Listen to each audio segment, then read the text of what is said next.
കർത്താവിൻ്റെ പരിശുദ്ധമായ നാമം ഇന്ന് രാത്രിയിൽ മഹത്വപ്പെടുമാറാകട്ടെ. May the blessed name of the Lord be glorified tonight.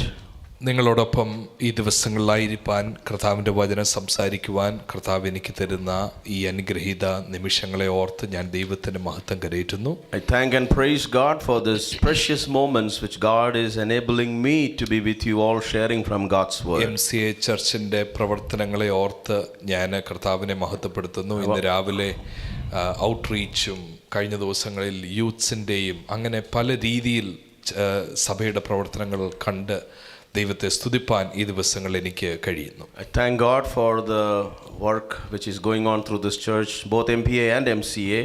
We had youth service or meeting recently. Today morning we had outreach. Looking at all the things which is going on, I thank and praise God. ദൈവത്തിൻ്റെ വചനം ഒരുമിച്ച് ധ്യാനിക്കുന്നത് അത് വലിയ ഒരു ഭാഗ്യാവസ്ഥയാണ്. And meditating the word of God together is indeed a blessed opportunity. നിലനിൽക്കുന്ന വിടുതലുകൾ സംഭവിക്കുന്നത് ദൈവത്തിൻ്റെ വചനത്തിൻ്റെ കേൾവിയിലും ശുശ്രൂഷയിലുമാണ്. The deliverance which is sustained only happens at the hearing of God's word and the ministry of God's word. അതുകൊണ്ടാണ് early church ദൈവവചന ധ്യാനത്തിന് ഏറ്റവും പ്രാമുഖ്യമായ സ്ഥാനം നൽകിയത്. That's the reason why the first century of the early church gave a lot of priority to the meditation and the hearing of God's word. ഇത് ഞാൻ എടുത്തു പറയുന്നത് പലരുടെ മനസ്സിൽ ഈ ദിവസങ്ങളിൽ ചിന്തയുണ്ട്, ദൈവത്തിന് വചന ശുശ്രൂഷ ഏതാണ്ട് കുറഞ്ഞ ഒരു നിലയിലുള്ള കാര്യമാണ്. The reason I'm saying this is because these days some people think that the ministry of the word is a deprioritized thing or it is not of the utmost importance. അവർ ചിന്തിക്കുന്നത് വർഷിപ്പ് അല്ലെങ്കിൽ prophetic words വേറൊരു റെൽമിനെ കുറിച്ചാണ് അവർ ചിന്തിക്കുന്നത്. Something spontaneous, something more than God's word. എഴുതപ്പെട്ട ദൈവവചനത്തിൻ്റെ കേൾവിയിൽ അത്ര താല്പര്യം ഇല്ലാത്തൊരു സമൂഹമുണ്ട്. They look forward to maybe the worship, prophetic word and spontaneous different experiences, and they don't look at the ministry of the word or the scriptures at the same level at which they should actually see it. പല കാര്യങ്ങളുണ്ട്. അതിനകത്ത് ഏറ്റവും പ്രധാന കാര്യം ദൈവവചനത്തിന്റെ ചിന്തകൾ പലപ്പോഴും നമ്മളെ അസ്വസ്ഥതപ്പെടുത്തുന്നതാണ്. There are many reasons. One of the reason is God's word makes us uncomfortable at times. അതുകൊണ്ട് ആളുകൾ ദൈവവചനത്തിന്റെ അരികിൽ നിന്ന് മാറി യാത്ര ചെയ്യാൻ ആഗ്രഹിക്കുന്നു. That is the reason why people want to turn away or move away from the real word and travel along. ഇത്രയും ഞാൻ പറഞ്ഞതുകൊണ്ട് 2 Timothy chapter 3 verse 16 ഒന്ന് വായിച്ചിട്ട് ഇന്നത്തെ ഈ ദിവസത്തെ ധ്യാനത്തിൽ നമുക്ക് പ്രവേശിക്കാം. Because I said this many things, let's turn attention to 2 Timothy chapter 3 verse 16. We will read that and then we will go into the scripture meditation for tonight. എന്തിനാണ് ദൈവവചനം നമ്മുടെ കയ്യിൽ തന്നിരിക്കുന്നത്? Why did God give his word to us? John 3:16 പോലെ important ആണ് 2 Timothy 3:16. Just like John 3:16, 2 Timothy 3:16 is also very important. ദൈവവചനത്തിന്റെ ഉദ്ദേശമായിട്ട് അവിടെ പറഞ്ഞിരിക്കുന്നത് ദൈവത്തിന്റെ മനുഷ്യൻ സകല സൽപ്രവൃത്തിക്കും വക പ്രാപിച്ച് തികഞ്ഞവനാകേണ്ടതിന് ദൈവവചനം എന്തൊക്കെ ചെയ്യുമെന്നാണെന്നറിയാമോ എഴുതിയിരിക്കുന്നത്? ഈ ദൈവത്തിൻ്റെ വചനം ഉപദേശത്തിനും ശാസനത്തിനും ഗുണീകരണത്തിനും നീതിയിലെ അഭ്യസനത്തിനും പ്രയോജനമുള്ളതാകുന്നു. So what does it say? It says that a man of God may be completely or complete equipped for every good work. So what does this scriptures do? All scripture inspired by God and is profitable for teaching, for rebuking, for correcting, for training in righteousness. നിങ്ങൾ എന്നോടൊപ്പം ഒന്ന് ചിന്തിച്ചേ, ഉപദേശം എന്നുള്ളത് ആർക്കെങ്കിലും ഇഷ്ടമുള്ള കാര്യമാണ്? Tell me, does anybody like doctrine? ഞാൻ മുമ്പേ പറഞ്ഞ പോലെ എന്നെക്കുറിച്ച് ദൈവം എന്തെങ്കിലും ഒരു പ്രവചനം, ഞാൻ അടുത്ത വീട് എവിടെ വാങ്ങിക്കാൻ പോകുന്നത്, ഞാൻ അടുത്തത് എങ്ങോട്ടായിനിയും, we like to hear something that motivates us, something that is uplifting our spirit so called with the earthly things. അത് നമുക്ക് സന്തോഷമുള്ള കാര്യമാണ്. നമുക്ക് പലപ്പോഴും അടുത്ത വീട് ഞാൻ എവിടെ മേടിക്കാൻ പോകുന്ന പ്രവചന ശബ്ദങ്ങൾ നമുക്ക് വളരെ ഇഷ്ടമുള്ള കാര്യമാണ്. Many times we are very satisfied with hearing some things which is more exciting. പക്ഷേ ഉപദേശം എന്ന് പറയുന്ന കാര്യം എത്ര പേർക്ക് ആവേശമുണ്ട്? അയ്യോ, എനിക്ക് അറിയണം ദൈവത്തിൻ്റെ വചനത്തിൻ്റെ കൃത്യമായ എന്താണ് ദൈവവചനത്തിൽ പറഞ്ഞിരിക്കുന്ന ഉപദേശം, ഡോക്ട്രിനൽ ആസ്പെക്ട് പഠിക്കാൻ വാഞ്ച അനേകർക്കില്ല. How many of you really like to learn the doctrines of the word of God so that we can understand what the Bible teaches us many times people are not very interested in learning the doctrines of the word of God. രണ്ടാമത് അവിടെ പറഞ്ഞിരിക്കുന്നത് ശാസനയെ കുറിച്ചാണ്. ശാസന. Again, next it says about rebuking. വീട്ടിൽ പിള്ളേർക്ക് തന്നെ ശാസിച്ച, മാതാപിതാക്കൾ ശാസിച്ച ഇഷ്ടമല്ലാത്ത കാലമാണ്. And these days even children doesn't like being rebuked by parents at home. കാരണം ഒരു തലമുറ മാറിപ്പോയി. ഒരു തലമുറ എന്ന് പറയുമ്പം മാതാപിതാക്കളുടെ മുമ്പിൽ വന്ന് ഭയത്തോടെ നിൽക്കുന്ന ഒരു തലമുറ. There was a generation past or before who used to come and fearfully stand in front of their parents. ആ ഫിയർഫുൾ എന്താണെന്ന് ചോദിച്ചാൽ അവർ പൈസ തരുന്നു, അവർ ചോറ് തരുന്നു, അതിൻ്റെ അല്ല, ആ സ്നേഹത്തിൽ നിന്ന് വരുന്ന ഒരു ഭയം. It was not a fear because they were getting benefits like parents were providing for them, but it was a reverential fear which was coming out of love. പപ്പ പറയുന്നത് ഞാൻ കേൾക്കാതിരുന്നാൽ പപ്പായെ അത് വേദനിപ്പിക്കുമോ എന്നുള്ളൊരു ഭയം. And it was a fear that if I don't listen to my father, that will give pain to my father. പണിഷ്മെന്റും ഓർത്തുള്ള ഭയം. And sometimes it was also because of the fact that my father may punish me. എന്നാൽ ഇന്നത്തെ സംസ്കാരം പൊതുവെ മാറിയിരിക്കുകയാണ്. And today's culture has completely changed. നേരെ തിരിച്ചായി ഇപ്പൊ ഭയക്കുന്നത്. Now it is in the opposite direction, the fear is. കാരണം ഞാൻ പറഞ്ഞു ഇനി കുഞ്ഞുങ്ങൾക്ക് ഇഷ്ടപ്പെട്ടോ എന്നാ നമ്മൾ ഭയക്കുന്നത്. So many times parents are afraid that if I say and if my kids get offended, what will happen? ഈ ഒരു ചിന്താധാര സഭകളിലും വന്നു എന്നുള്ളതാണ് സത്യം. And this has captured churches also. That's the reality of the matter. ശാസനം എന്ന് പറയുന്നത് പിതാക്കന്മാർ ദൈവവചനത്തിലൂടെ സംസാരിച്ചത് ശാസനത്തിനും ഗുണീകരണത്തിനും ഒക്കെ കാരണമായി തീർന്നൊരു കാലമുണ്ട്. There was a time where the rebuking and correcting was happening through the word of God and people were okay with that. ആ ശാസന എന്ന് പറയുന്നത് പ്രസംഗിക്കുന്ന ആക്കെന്തോ കിക്ക് കിട്ടുകയല്ല, ശാസിച്ചു കഴിയുമ്പോൾ ഓ ഞാൻ ഇന്ന് പറഞ്ഞു, ഇന്ന് കൊടുത്തു എന്നുള്ള ചിന്തയല്ല ഉണ്ടാകുന്നത്. And don't think that the preacher gets a high or some excitement out of the fact that today I gave something and I have pricked people or something of that sort. ചിലർ അങ്ങനെ പറയുന്നുണ്ട്, ഞാൻ ഇന്ന് പോയെങ്കിൽ പൊളിച്ചെന്നങ്ങ് പറയും. And some people will say in today's message I completely smashed it. പക്ഷെ അതല്ല ദൈവത്തിന്റെ വചനത്തിന്റെ ആ ഒരു വേൾഡ് വ്യൂ എന്ന് പറയുന്നത് അതല്ല. But the word of God's viewpoint is not that. ദൈവത്തിന്റെ ശബ്ദമായി നിൽക്കുമ്പോ ദൈവസഭയിൽ ക്രമീകരിക്കാനുള്ളത് ശാസനയായി പറയേണ്ടി വരും. And sometimes when people of God stand with the word of God, whatever needs to be corrected will come out of the ministry of the word of God. നമ്മുടെ ഭൗമികമായ families, ഗ്രഹങ്ങൾ ശാസനയില്ലെങ്കിൽ ദർശനമില്ലാതെ വഴിതെറ്റിപ്പോകുന്ന പോലെ ആയി തീരുമെങ്കിൽ ദൈവസഭ എന്ന ഗ്രഹത്തിലും ശാസനയില്ലാതെ വന്നാൽ അത് ക്രമംകെട്ട രീതിയിൽ വഴിവിട്ട പാളം തെറ്റിയ വണ്ടി പോലെ പോകും. If there is no discipline in a family, just like that family will be going wayward, in the same way if in a church there is no correction, there is no rebuke, the church and the people in the church will go astray. ഇന്നത്തെ കാലഘട്ടത്തിൽ നിങ്ങൾക്കറിയാം, ഗുണീകരണം, ശാസനം, നീതിയിലെ അഭ്യസനം, ഇതിനെല്ലാം ഈ ദൈവത്തിൻ്റെ വചനം ആവശ്യമാണ്. പക്ഷെ മനുഷ്യരുടെ ശ്രദ്ധ വചനത്തിൽ നിന്നും മാറ്റാനാണ് പിശാച് ശ്രമിക്കുന്നത്. ചിലര് വചനത്തെക്കുറിച്ച് അറിയാത്തവരും അതാ ശ്രമിച്ചുകൊണ്ടിരിക്കുന്നത്. And lot of people are not comfortable with the fact that God's word is beneficial is profitable for teaching, rebuking, correcting and training for righteousness, and many don't want to go in that way and they are very uncomfortable with that. ഇതുകൊണ്ടാണ് ഇത്രയും ഞാൻ മുഖവരയായിട്ട് പറഞ്ഞത്. നമ്മൾ അടുത്ത കുറേ നിമിഷങ്ങൾ ദൈവത്തിന്റെ വചനമാണ് ചിന്തിക്കാൻ പോകുന്നത്. The why I said this as an introduction is because we are going to meditate upon God's word for the rest of the time. ആ വചനത്തിൽ അപ്പോൾ എന്തൊക്കെ കാണും? In that ministry of the word, what all will be there? ഉപദേശം കാണും. It will have teachings or doctrine. ശാസന കാണും. There will be rebuking.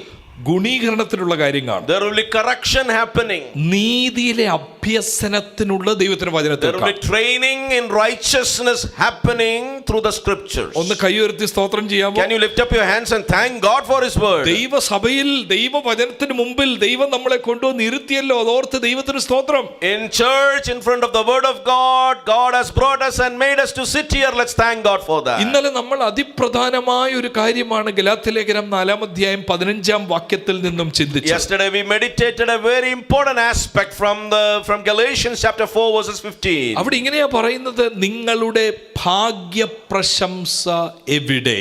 There was a question, where then is your blessedness? ഭാഗ്യമായി നിങ്ങൾ കരുതിയത് ഇന്ന് ഭാഗ്യമായി കരുതുന്നുണ്ടോ എന്നാ പൗലോസ് ചോദിച്ചത്. So we were looking at the aspect that what you considered as blessing in the past, do you consider the same things as blessing today? അവരെന്തുവാ ഭാഗ്യമായി കരുതിയത്? What did they consider as blessing? Third, ബലഹീനനായ ഒരു അപ്പോസ്തലൻ സുവിശേഷം പറഞ്ഞുകൊണ്ട് അവിടെ വന്നിരിക്കുന്നു. An apostle who is weak in his body comes to that place preaching the gospel. പക്ഷെ അവരെന്താ വിളിച്ചു പറഞ്ഞേ? What did they say?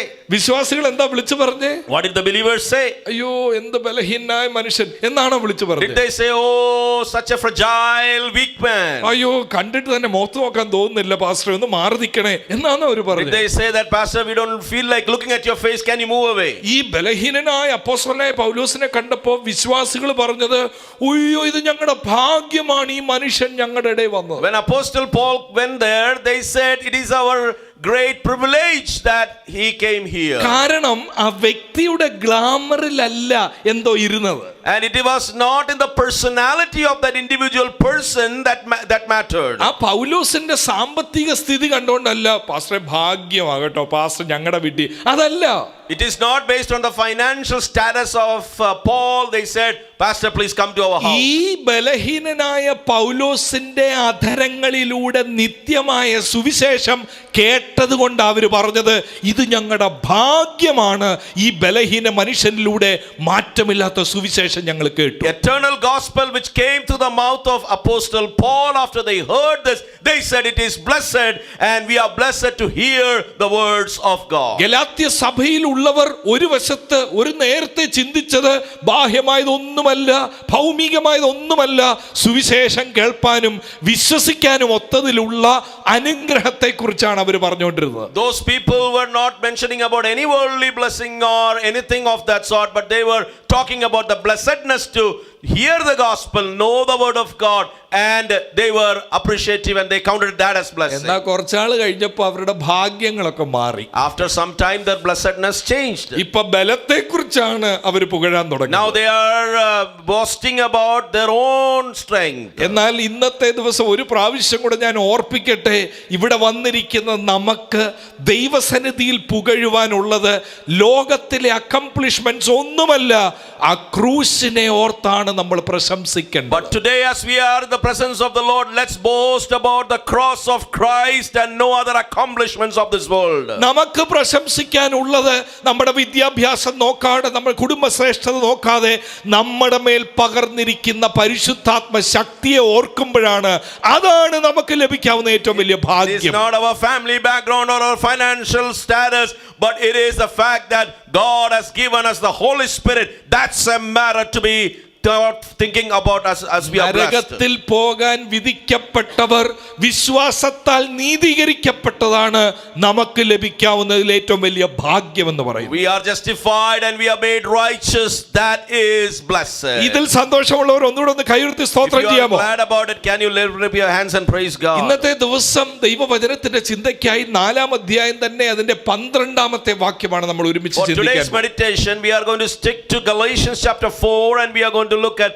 verses 12. വളരെ അതിപ്രധാനമായ ഒരു വാക്യമാണ്. It is a very important verse. ഞാൻ ഇന്നലത്തെ പോലെ ഔട്ട് ഓഫ് ക്യൂരിയോസിറ്റി ചോദിക്കുക, എത്ര പേരുടെ ബൈബിളിൽ 4-ാം അധ്യായം 12-ാം വാക്യം അടിവര ഇട്ടിട്ടുണ്ട്? Just like I asked yesterday, let me ask you today also, how many of you have underlined chapter 4 verses 12 in your Bibles?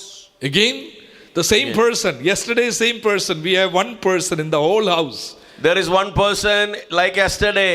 It looks like their entire Bible is ഞാൻ underlined. I ശരിക്കും don't know. ചോദിച്ചാൽ 4-ന്റെ 12-ാം വാക്യം ആരുടെയെങ്കിലും ഉണ്ടോ, ആരുടെയെങ്കിലും Bible underline ഈ underline ഞാൻ ഉദ്ദേശിക്കുന്നത് ഇതാ, നമ്മൾ ഏതെങ്കിലും സമയത്ത് we have thought about it, നമ്മൾ അതിനെക്കുറിച്ച് ചിന്തിച്ചു, കാര്യമായി ചിന്തിച്ചു. ആരുടെയെങ്കിലും ബൈബിളിൽ ഉണ്ടോ? I'm asking, is anybody in anyone's Bible 4:12 is underlined? When I say that, what it means, you thought about that verse when you're reading the Bible. Is there anybody whose Bible has it underlined? Okay, there is one more person. One more person. There is another. രണ്ടുപേരുണ്ട്.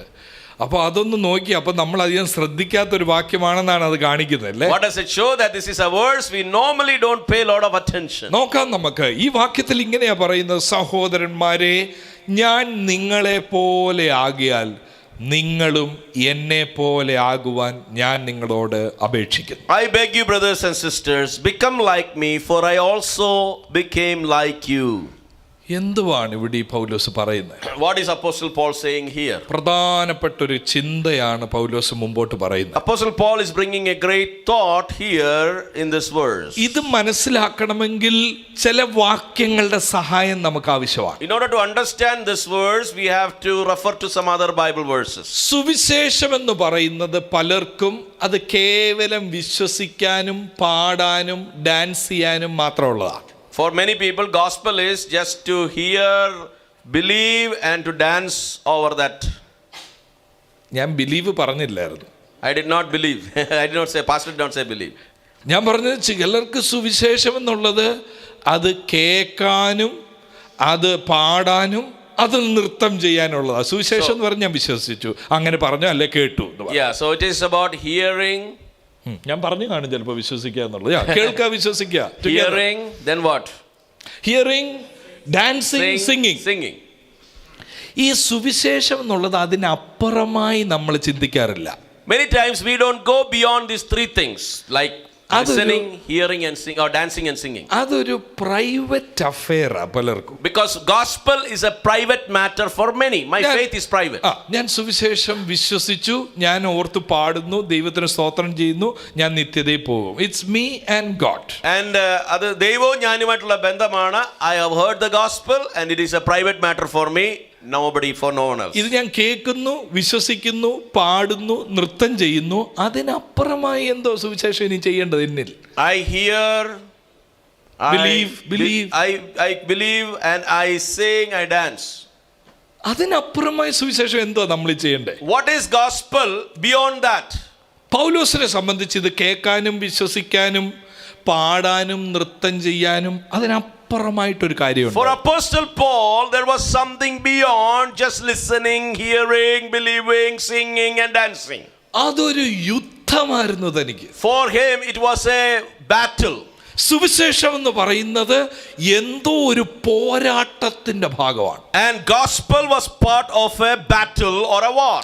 നിങ്ങൾ കാണുന്നുണ്ടോ 1-ാം അധ്യായം 6-ാം വാക്യത്തിൽ പറയുന്നത്, നിങ്ങൾ ഇത്ര വേഗം മറ്റൊരു സുവിശേഷത്തിലേക്ക് മറിഞ്ഞു പോകുന്നതിൽ ഞാൻ ആശ്ചര്യപ്പെടുന്നു എന്ന് പൗലോസ് പറയുന്നത്. Yeah, 1 verse 6, Apostle Paul says, I am amazed that you are so quickly turning away from him who called you by the grace of Christ and you are turning to a different gospel. അപ്പൊ പൗലോസിനെ സംബന്ധിച്ച് യഥാർത്ഥ സുവിശേഷം എന്തിനു വേണ്ടിയുള്ളതായിരുന്നു? So according to Paul, what was the real gospel meant for? കേൾക്കാനും വിശ്വസിക്കാനും മാത്രമല്ല, It was not for hearing and believing. പാടാനും നൃത്തം ചെയ്യാനും മാത്രമല്ല, It is not to sing and dance. സൂക്ഷിക്കാനുള്ളൊരു കാര്യമാണ്. It was something to be preserved. വേറെ ഒരു കാര്യം കേറി വന്നാൽ ഉടൻ പറയും അത് വേറെ സുവിശേഷമാണ്.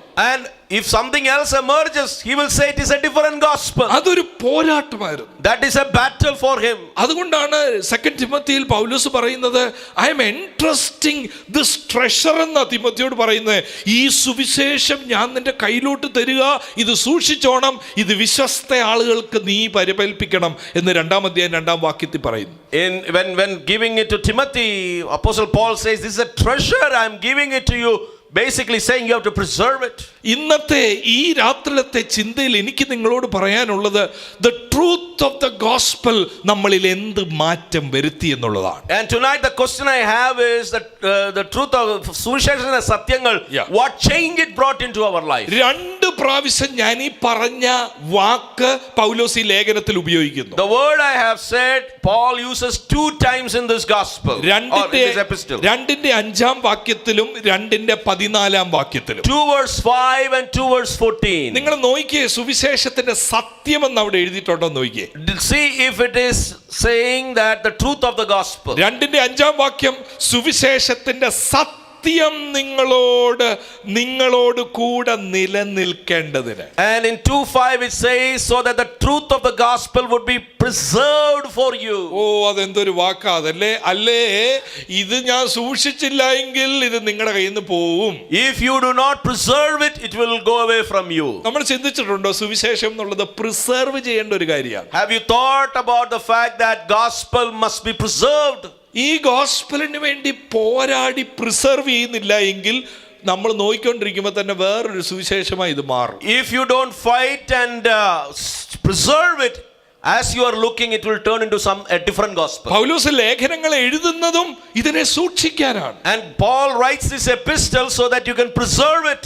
2:14 നോക്കിയേ, അവർ സുവിശേഷത്തിന്റെ സത്യം അനുസരിച്ച് ചൊവ്വായി നടക്കുന്നില്ല എന്ന് കണ്ടിട്ട് ആരെങ്കിലും ഈ സുവിശേഷത്തിന്റെ സത്യത്തിൽ നിന്ന് മാറിപ്പോയാൽ പൗലോസിന് no compromise, he will confront them. So in verse 14 it says, when I saw that they were deviating from the truth of the gospel, and he was confronting, അവൻ അവരോട് കൺഫ്രണ്ട് ചെയ്യുമായിരുന്നു. അപ്പോ ശരിക്കും സുവിശേഷം എന്തിനുള്ളതാ? For what is the purpose of this gospel? കേൾക്കാനും വിശ്വസിക്കാനും മാത്രമല്ല, not only to hear and believe, പാടാനും നൃത്തം ചെയ്യാനും മാത്രമല്ല, not only to dance and sing.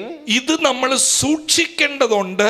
ഇതിനെതിരെ ആരെങ്കിലും പ്രവർത്തിക്കോ പറയോ ചെയ്താൽ അവരെ തിരുത്തേണ്ട ചുമതലയും നമുക്കുണ്ട്. We have to preserve it, and if somebody speaks against it or comes against it, we have the responsibility to correct them also. അത് ആ ഒരു പശ്ചാത്തലത്തിലാണ് ഇന്നത്തെ നമ്മുടെ 4:12 നമുക്ക് മനസ്സിലാക്കേണ്ടത്. In that context we need to understand chapter 4 verses 12. അവിടെ പൗലോസ് പറയുക, ഗലാത്യ ആൾക്കാരെ, ഞാൻ ഇന്നലെ പറഞ്ഞല്ലോ 3 വാക്യം. പൗലോസ് വിഷമിക്കുകയാണ് അവരെ ഓർത്ത്. പൗലോസ് ആകെ എന്റെ അധ്വാനമെല്ലാം വെറുതെ ആയി പോയി, നിങ്ങൾ എന്തുവായി കാണിക്കുന്നത്? അതാ നാടൻ ഭാഷയിൽ പറഞ്ഞ വാട്ട് ഹാപ്പൻ ടു യു എന്നാ പൗലോസ് ചോദിക്കുന്നത്. Paul is asking these people in the church, what happened to you, and why did you go away like this? He is really concerned and frustrated about them. 3-ാം അധ്യായത്തിൽ നമ്മൾ ഇന്നലെ പറഞ്ഞു, നിങ്ങൾ ഇത്രയെല്ലാം experience ചെയ്തത്, അനുഭവിച്ചത് വെറുതെയാണോ എന്ന് 3-ന്റെ 4-ാം വാക്യത്തിൽ 5-ാം വാക്യത്തിൽ have you experienced all of this in vain എന്നാ പൗലോസ് ചോദിക്കുന്നത്. And in chapter 3 verses 3 and all, he is saying, are you foolish? Did you experience all these things for no reason, and why did you believe? ഈ ഒരു പശ്ചാത്തലത്തിൽ പൗലോസ് പറയുക, I became like you should become like me. In that context apostle Paul is saying, ഞാൻ നിങ്ങളെ പോലായി, നിങ്ങൾ എന്നെ പോലെയാകുക. എന്തുവാ ഈ വാക്യത്തിന്റെ അർത്ഥം? What is the meaning of this word? ഞാൻ നിങ്ങളെ പോലായി, നിങ്ങൾ എന്നെ പോലാകുക. I became like you and you become like me. ഒറ്റ വാക്യം പറഞ്ഞ പൗലോസ് എന്താ പറഞ്ഞ? എനിക്ക് നിങ്ങളോട് വലിയ സ്നേഹമുണ്ട്, എനിക്ക് നിങ്ങളെ വലിയ കരുതല, നിങ്ങൾക്കും എന്നോട് സ്നേഹം വേണം എന്നാണ് ഈ പറയുന്നത്. Did Paul say that, I care about you, I love you, you must also love me and care for me?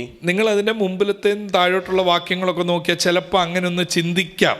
If you look at the previous verses and the following verses, you may think like that for a second. പ്രത്യേകിച്ച് താഴോട്ടുള്ള വാക്യത്തിൽ 13-ാമത്തെ വാക്യത്തിൽ പറയുന്നു, ഒന്നാമത് നിങ്ങളോട് സുവിശേഷം അറിയിച്ച സമയത്ത് 14-ാം വാക്യത്തിൽ നിങ്ങൾ എന്നെ ദൈവദൂതനെ പോലെ സ്വീകരിച്ചു. അപ്പോൾ ഒരു സ്നേഹത്തിന്റെ ഒരു ഭാഷയാണ് ആ പാരഗ്രാഫിലുള്ളത്. In 13 and 14 we will see that he is talking about, when I proclaimed the gospel to you, you received me, and you, in fact you received me as an angel of God. So there is a expression of love mentioned in those verses. അപ്പോൾ എന്തോ ഈ വാക്കിന്റെ അർത്ഥം? ഞാൻ നിങ്ങളെ പോലായി, നിങ്ങൾ എന്നെ പോലാകണം. അതൊരു സ്നേഹത്തിന്റെ ഭാഷയാണോ?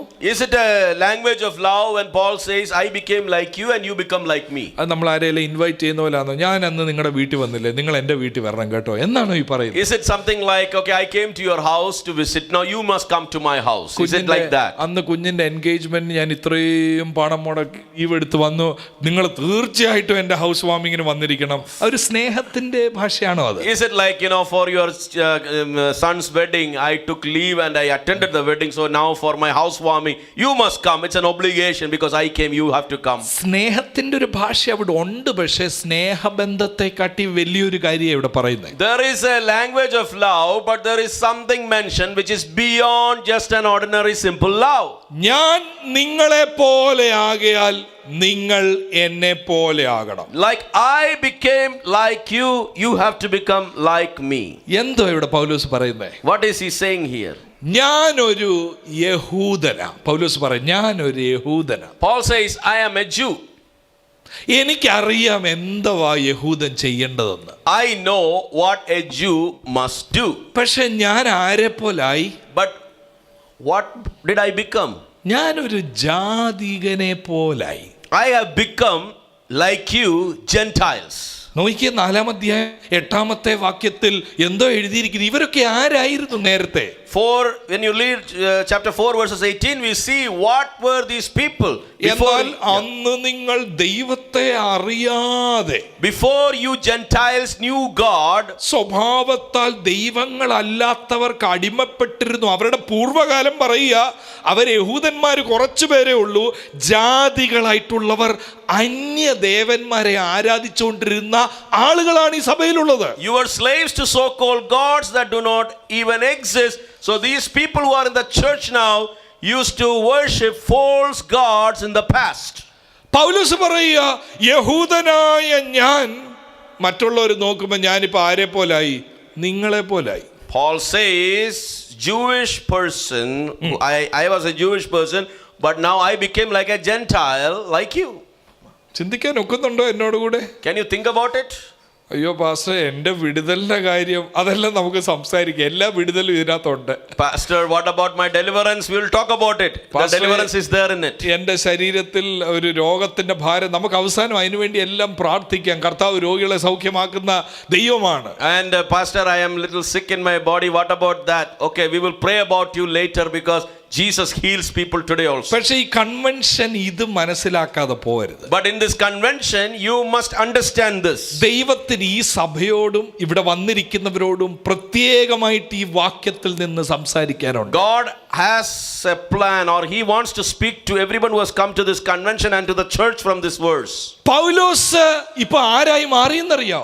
Do you know what Paul became now? 2:17 വാക്യത്തിൽ, എന്നാൽ ക്രിസ്തുവിൽ നീതീകരണം അന്വേഷിക്കയിൽ നാമും പാപികൾ എന്ന് വരുന്നു. But if we ourselves are also found to be sinners while seeking to be justified by Christ. അയ്യോ, ഇപ്പൊ ഈ യഹൂദനായ പൗലോസ് ആരായിട്ട് ആൾക്കാർക്ക് തോന്നുന്നത്?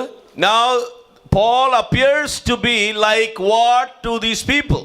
ഒരു പാപിയായിട്ട്. They are seeing him as a sinner. ഇത് മനസ്സിലാക്കണമെങ്കിൽ ആ 1-ാം നൂറ്റാണ്ടിലെ പശ്ചാത്തലം ഒന്ന് മനസ്സിലാക്കണം. If in order to understand that, you need to understand the context of the first century. Palestine എന്ന് പറയുന്ന ആ ഒരു സ്ട്രിപ്പ്, നോർത്തും സൗത്തും ഒന്ന് ചിന്തിച്ചു നോക്കിയേ. Just think about the strip of Palestine from the north and the south. ഈ north വടക്ക് കിടക്കുന്ന സ്ഥലമാണ് ഗലീല എന്ന് പറഞ്ഞ സ്ഥലം. In north you see the place of land of Galilee. താഴെ യഹൂദയിൽ ബെത്ലഹേം ഉണ്ട്, യെരുശലേം ദേവാലയം ഉണ്ട്. ഭയങ്കര ഡിഫറൻസ് ആയി വടക്കും കിഴക്കും തമ്മിൽ. North and south there is a big difference. At the bottom is Jerusalem, Bethlehem, and all is in the south. ഈ തെക്കുകാർക്കും വടക്കുകാർക്കും തമ്മിൽ ഭയങ്കര ഈഗോ പ്രശ്നമുണ്ട്. And north and south the people have a ego clash. എന്തോന്നറിയാമോ? ഈ താഴെയുള്ളവർ സൗത്തുകാരും north ആൾക്കാരെ കുറിച്ച് എന്തോന്നറിയോ പറഞ്ഞുകൊണ്ടിരുന്നേ? What would the people in the south talk about the people in the north? ജാതികളുടെ Galilee. And they used to say, Galilee, the land of Gentiles. കേട്ടിട്ടുണ്ടോ നിങ്ങൾ? ഗലീല ജാതികളുടെ ഗലീലയാ. Then they say Galilee is a land of Gentiles. വാസ്തവത്തിൽ ഗലീലയിലുള്ളവരൊക്കെ യഹൂദന്മാരാ. Really, the people in Galilee were Jewish people. പത്രോസ് എല്ലാം ഗലീലക്കാരാ. Peter was from Galilee. Our യഹൂദയാ. They were Jews. പക്ഷെ അവരെ സൗത്തിലുള്ളവർ വിളിക്കുന്നത് they are Gentiles, ജാതികളുടെ Galilee. But people who lived in the southern kingdom or southern part used to call the others as Gentiles. കാരണം ഇവർ ഒത്തിരി mixed ആയിട്ടാണ് ജെന്റൈൽസിന്റെ കൂടെ താമസിക്കുന്നത്. Because the people in the north were living in community which was mixed with other Gentile people. അപ്പൊ യഹൂദൻ എന്ന് പറഞ്ഞാൽ ഇവിടെ കിടക്കുന്ന യഹൂദനെയും അവൻ അംഗീകരിക്കത്തില്ല. And these Jewish people, they will not accept the Jews who are in the northern part mingled with other Gentiles. യഹൂദന്മാരുടെ തന്നെ senior, superior, junior, lower class ഉണ്ട്. Even among the Jewish people there were superior people, middle level people, lower people, different levels were there. സൗത്തിൽ യെരുശലേമിൽ ജീവിക്കുന്നവർ പറയും we are superior, we have Jerusalem temple, city of David, but you are from Galilee. ഇതാ അവർ പറഞ്ഞുകൊണ്ടിരിക്കുന്നത്. The people in the south would say we are from the city of David, Jerusalem temple was with our land. They will claim lot of things and say you are Gentiles up there. ചിലപ്പോൾ ചിലരുടെ ഭാഷ കാണുമ്പോൾ നമ്മൾ ചോദിക്കുന്നത് മലയാളിയാ അല്ലേ And sometimes when people talk, we ask them, are you from this particular place? എനിക്ക് പല പ്രാവശ്യം ആ അനുഭവം ഉണ്ടായിട്ടുണ്ട്. I have that experience many times. ഞാൻ പലയിടത്ത് ഈ വടക്കേ ഇന്ത്യയിലും അങ്ങനെ ഇങ്ങനെ അല്ലെ SABC കോളേജിലും ഒക്കെ ആരോടെല്ലാം സംസാരിക്കുമ്പോൾ വാ തുറന്ന് ഇംഗ്ലീഷാണ് പറയുന്നത്, പക്ഷേ 2 സെന്റൻസ് പറയും മലയാളി അല്ലേ, you are A Malayali. And I speak English, in many contexts. People, when I say 2 words, they will ask me, are you a Malayali or are you from Kerala? ഈ സെയിം ഇവിടെ നടന്നുകൊണ്ടിരുന്ന ഗലീലക്കാരൻ വാ തുറന്നാ കേൾക്കുന്നവർ പറയും ഗലീലയില അല്ലേ. And the same thing was happening. A person from Galilee, he opens his mouth and then people immediately recognize and say, are you from Galilee? നിങ്ങൾ ഓർക്കുന്നുണ്ടോ പത്രോസിനോട് പറഞ്ഞത് ഗലീലക്കാരൻ അല്ലേ? Do you remember what they told to Peter? You are from Galilee. അവരുടെ reasoning തന്നെ വേറെ രീതിയില്ല. അതുകൊണ്ടാണ് ഈ നിക്കോദിമോസ് ഒരിക്കൽ യോഹന്നാന്റെ സുവിശേഷം 7 യേശുവിനെ സപ്പോർട്ട് ചെയ്ത് പറഞ്ഞു. നിക്കോദിമോസ് എന്ന് പറഞ്ഞ വ്യക്തി യേശുവിനെ സപ്പോർട്ട് ചെയ്ത് പറഞ്ഞപ്പോൾ കേട്ടിരുന്നവർ പറഞ്ഞു, നീ ചുമ്മാ ഗലീലക്കാരെ പോലെ സംസാരിക്കാതെ. And in John chapter 7, once when Nicodemus was supporting Jesus and talking, those who were listening, they said, I made a passing comment like this, don't speak like people from Galilee. ഈ കേൾക്കണം, ഗലീലക്കാരൻ ഒരാള് സിനഗോഗിലോട്ട് കയറി വന്ന അവർ Bible കൊടുക്കത്തില്ല വായിക്കാൻ. And if a person from Galilee comes to the synagogue, they will not give the scrolls to read. ഇപ്പം നമ്മുടെയൊക്കെ തന്നെ ഇടയിൽ ചിലപ്പോൾ ആരെങ്കിലും വന്ന് പുള്ളി കൊടുക്കേണ്ട ഒരു ഫ്ലോ ഇല്ലെന്ന് പറയും, ഒരു ഫ്ലോ ഇല്ല. And sometimes even in our midst, when some people come, we will say, don't give him any opportunity because of some other reasons. പുള്ളി വായിക്കും അങ്ങ് ശരി. ചിലർ പറയുന്നത് അത് ആർക്കും അറിയാത്ത അന്തരീക്ഷമില്ല. Some people may say there is no environment, atmosphere is not created when those guys speak. ഇവിടെ താമസിക്കുന്ന ഗലീലക്കാരന്റെ ഒരു വിധി ഒന്ന് ചിന്തിച്ചു നോക്കി. Just imagine the condition of the people living in Galilee. യഹൂദനാ, they are Jews. താഴെയുള്ള യഹൂദൻ പറയും സെക്കൻഡ് ക്ലാസ്സാ, നീ second ക്ലാസ്സാ. And lower Jewish people will they will say you are second class people. ഞങ്ങളാണ് ഭയങ്കര സംഭവമാണ് താഴെയുള്ളവർ. And the people in the south will say we are the original or we are the pure. ഒരു കല്യാണാലോചന വന്നാൽ, if there is a marriage proposal comes, താഴെയുള്ള ആക്ക് മേളിന്ന് വന്ന, and somebody from the lower side, like they get a marriage proposal from up. ഇന്നത്തെ ഭാഷ ഞാൻ പറയാം, എന്തോ പറയും തിരിച്ച്. I am going to tell you from today's language what will happen. പക്ഷെ ഞങ്ങളെ പ്രാർത്ഥിച്ചിട്ട് അറിയിക്കാൻ കേട്ടോ. And they will say we will pray and let you know. പ്രാർത്ഥിച്ചറിയിക്കുക എന്ന് പറയുന്ന പലതും നോയുടെ ഒരു dignified വെർഷനാണ്. If somebody says we will pray and let you know, that actually means no. ഇപ്പം മനസ്സിലായോ tension കിടക്കുന്നേ? Now you understood what is the tension. യഹൂദൻ തമ്മി പ്രശ്നമാണ്. And Jewish people have problem with the Jews. യഹൂദൻ ജാതി തമ്മി പ്രശ്നമുണ്ടോ? And is there a problem between Jews and Gentiles? അവര് ജെന്റൈൽസിന്റെ കൂടെ ഇരിക്കത്തില്ല, ഭക്ഷണം കഴിക്കാൻ They will ഇരിക്കത്തില്ല. not even sit down to eat with Gentiles.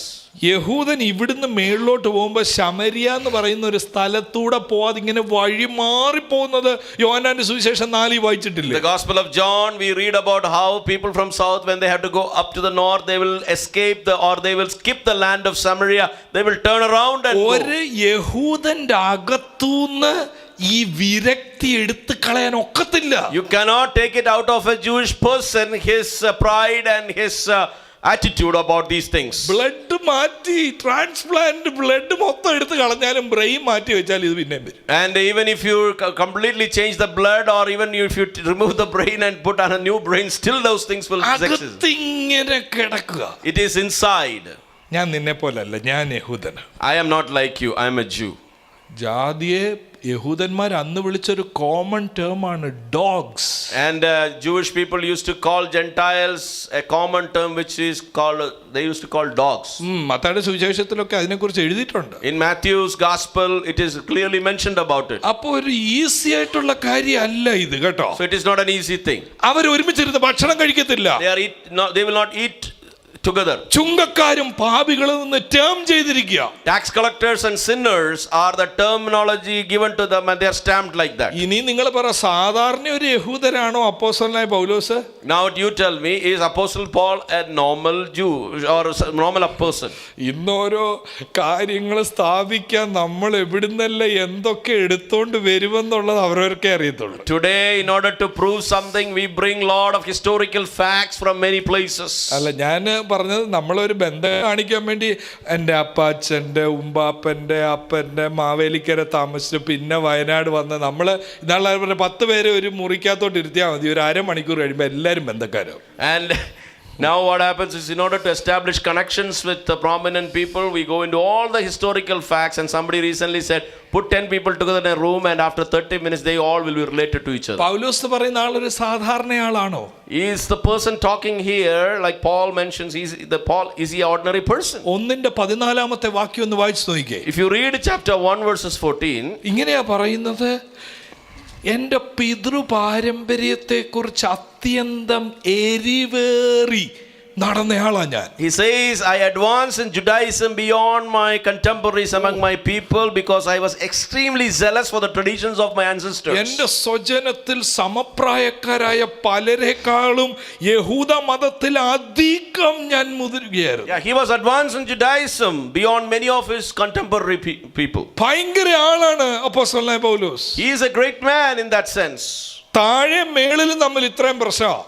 And between south and north there is such a problem. പക്ഷെ ഇവിടെ ഒരു കറതീർന്ന യഹൂദനാണ്. And now he is a pure Jew. പറയാണ് മറ്റുള്ള എല്ലാ കണ്ടംപററീസിനെക്കാട്ടിൽ I was advancing in Judaism. He was saying out of എല്ലാവരിലേക്കാളും compare ചെയ്യുമ്പോൾ ഞാൻ വളരെ മുമ്പോട്ട് പോയിക്കൊണ്ടിരുന്ന വ്യക്തി. ഫിലിപ്പിയ ലേഖനം 3:5-6 വാക്യത്തിൽ 7 കാര്യങ്ങൾ താൻ പറയുന്നില്ലേ? In Philippians chapter 3 verses 5 and 6 he talks about 7 qualifications. യഹൂദന്മാരുടെ ഇടയ്ക്കോട്ട് പൗലോസ് കയറുന്ന ഇത് പറഞ്ഞാൽ പകുതി പേര് അവിടെ ഇരിക്കത്തില്ലേ? And if he goes among Jewish people and say all those qualifications, half of the people will sit there. 8-ാം നാളിൽ പരിച്ഛേദനയേറ്റവൻ. And he talks about his qualification. On the 8th day I was circumcised. Israel ജാതിക്കാരൻ. And I was pure blooded citizen of Israel. ബെന്യാമീൻ ഗോത്രക്കാരൻ. A member of the tribe of Benjamin. എബ്രായരിൽ നിന്ന് ജനിച്ച എബ്രായൻ. A real Hebrew if there was ever one. ഈ 4 കാര്യങ്ങളും പൗലോസ് ഒന്നും അധ്വാനിച്ചതല്ല. It was given by birth. These 4 things he did not earn, but by birth he got it. മറ്റു പലരും പറയും ഞങ്ങൾ ജാതികളായിരുന്നു, ഞങ്ങൾ പിന്നെ പ്രോസലൈറ്റ്സാ, ഞങ്ങൾ മാറി യഹൂദന്മാരായി തീർന്ന. പൗലോസ് പറഞ്ഞു ഞാൻ അങ്ങനല്ല, ഞാൻ എബ്രായരിൽ നിന്ന് ജനിച്ച എബ്രായനാണ്. And some people may say I was a Gentile but I became a Jew later, but he says no, I am a real Hebrew. Benjamin ഗോത്രക്കാരനാണ്. A member of the tribe of Benjamin. ഇസ്രായേലിന് രാജാക്കന്മാരെ സമ്മാനിച്ച ഗോത്രമാണ് ബെന്യാമീൻ ഗോത്രം. And Benjamin, the tribe, was a important tribe in the sense like kings were all honored there. അപ്പനും അമ്മയും പേരിടണം ഈ മകന്. എന്തോ പേരിട്ടെ? Parents had to give him a name. What did they give? അങ്ങ് ടാർസസിൽ വെച്ച് ഒരു മോൻ ഉണ്ടാകുന്നു, പേരിടണം. എന്തോ പേര് അവരിട്ടെ? What was the name given when Paul was born in Tarsus? ഇസ്രായേലിന്റെ ആദ്യ രാജാവിന്റെ പേരല്ലേ ഇട്ടെ? He was given the name of the first king of Israel. Superior feeling ഉള്ള ആളാണോ പറ? Tell me, does he have a superior feeling? പൗലോസ് തന്നെ പറയില്ലേ ഞാൻ നിങ്ങളെ പോലെ അല്ല. Paul says I am not like you all. ഞാൻ ഇസ്രായേൽ ജാതിക്കാരൻ, ബെന്യാമീൻ ഗോത്രക്കാരൻ, 8-ാം നാളിൽ പരിച്ഛേദനയേറ്റവൻ. ഇതാണ് എനിക്ക് പറയാനുള്ളത്. He says I am circumcised when I was 8 years old. I am a pure blooded citizen of Israel, a member of the tribe of Benjamin, a real Hebrew. That is what he has to say. ചിലര് ഈ 4 ഞാൻ പറഞ്ഞില്ലേ, 4 is ഗിവണാ. പലർക്ക് ചിലത് കൈ കിട്ടുന്നത് താഴെ ഇട്ട് പൊട്ടിച്ച് കളയും. പൗലോസിനെ സംബന്ധിച്ച് അടുത്ത 3 കാര്യം ഫിലിപ്പിയ ലേഖനം 3 പറയുന്നത് എനിക്ക് കിട്ടിയത് ഐ കണ്ടിന്യൂഡ് ഇറ്റ് എന്നാ പറയുന്നത്. And now the 3 things Apostle Paul says I continued 3 more things. എന്തോ അവിടെ പറയുന്നത്?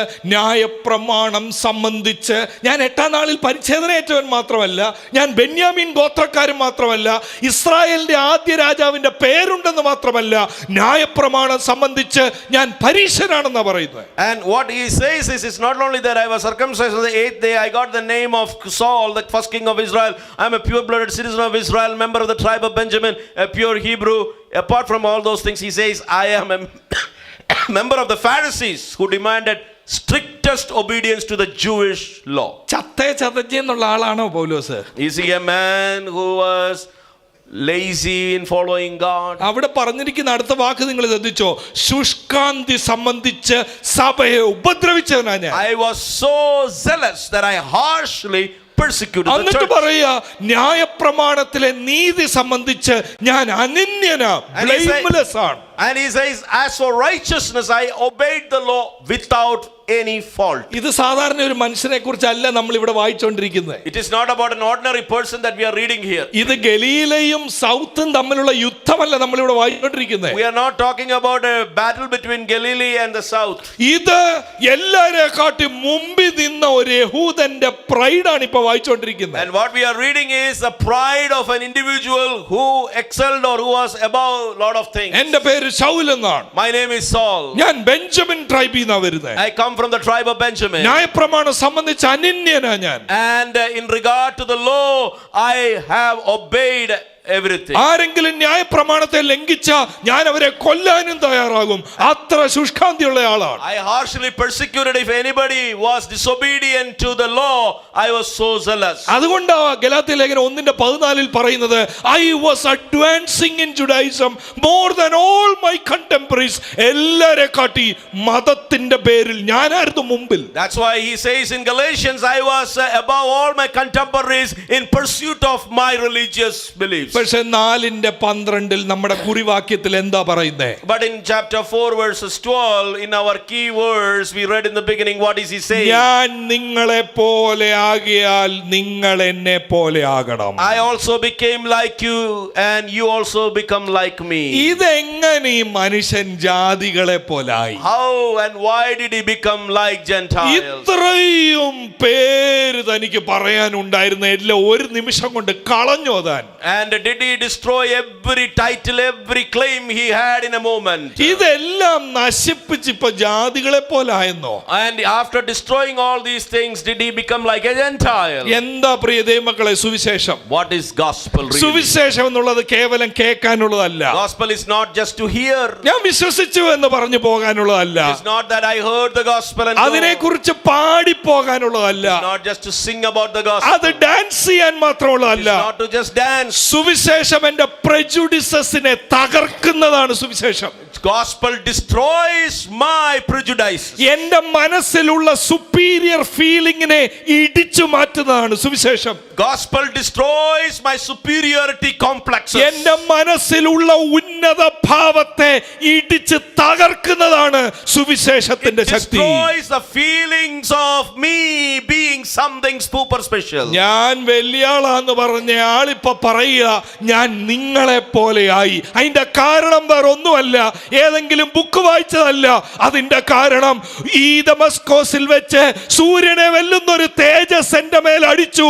യേശുവിനെ കണ്ടപ്പോ എനിക്ക് മനസ്സിലായി ഈ പാരമ്പര്യത്തെ കാട്ടി, ഈ പഠനത്തെ കാട്ടി, ഈ പ്രശസ്തിയെ കാട്ടി വലുതാണ് യേശുവിന്റെ സുവിശേഷം. When I had an encounter with Jesus Christ, I realized that more than anything, all the title, all the accomplishments I have in my life, this gospel and this Jesus is greater than all those things. പ്രിയ ദൈവമക്കളെ, നമ്മുടെ ജീവിതങ്ങൾ സുവിശേഷത്തിന്റെ മേൽ പണിയുവാൻ നമ്മൾ ശ്രമിക്കുക. Dear people of God, let's try to build our life upon the gospel. നമ്മൾ ഒരു കൾച്ചറിന്റെ മേലല്ല സുവിശേഷം ദൈവസഭ പണിയുന്നത്. We do not build a church on top of a culture. നമ്മൾ ഒരു ഭാഷയുടെ മേലല്ല സഭ പണിയേണ്ടത്. We do not build a church upon a language. നമ്മൾ നമ്മുടെ പേഴ്സണൽ പ്രിഫറൻസസിന്റെ മേലല്ല സഭ പണിയുന്നത്. We do not build church on the basis of our own personal preferences. ദൈവത്തിന്റെ സഭ പണിയുന്നത് സുവിശേഷത്തിന്റെ മേലാണ്.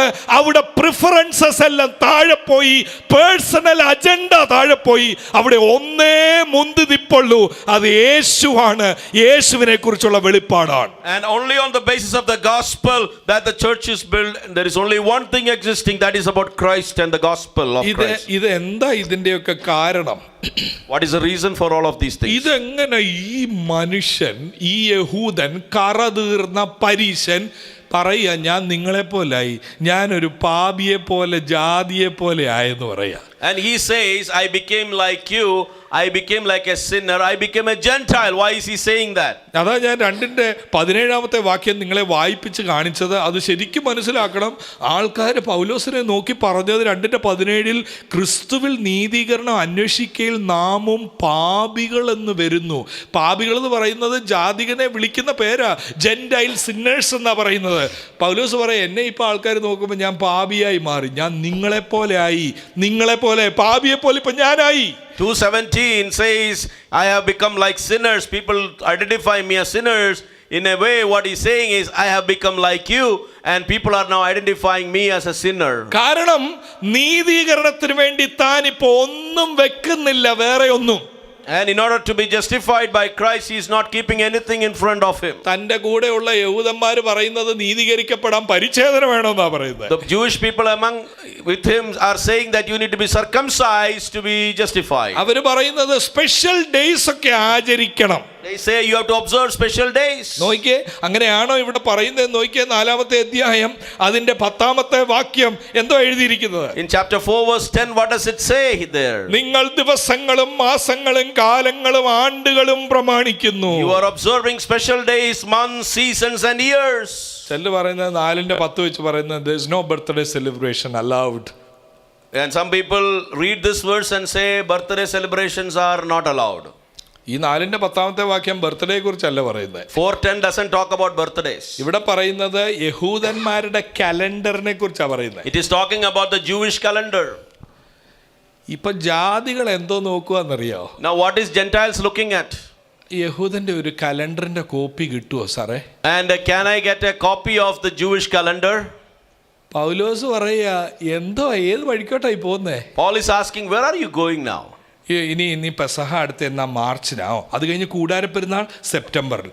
ഞങ്ങൾക്ക് ഈ കലണ്ടർ ഇട്ട് ഞങ്ങൾ അതിൽ കുറച്ച് പേര് പറയാം ഞങ്ങൾക്ക് പരിച്ഛേദനയും കൂടെ കിട്ടിയാൽ കൊള്ളാം, ഞങ്ങൾക്ക് അബ്രഹാമിന്റെ കുടുംബത്തിലാകണം. And some people are asking now, when is the Passover, when are the rest of the festivals, and can we get circumcised? We want to become part of Abraham's family. ഇതാരാ ഇവരെ ഇത് പഠിപ്പിച്ചേ? Who taught them these things? കുറെ cultural ആൾക്കാർ, Some cultural people came who focused on that and they taught. അവർ ഓർത്തു ദൈവരാജ്യത്തിന്റെ കൾച്ചറും യഹൂദ കൾച്ചറും സെയിം ആണെന്നോ. They thought the culture of the kingdom of God and the Jewish culture is same. Kingdom culture Jewish culture is the same എന്നാ അവർ ചിന്തിച്ചേ. And they thought the Jewish culture and the kingdom culture is the same.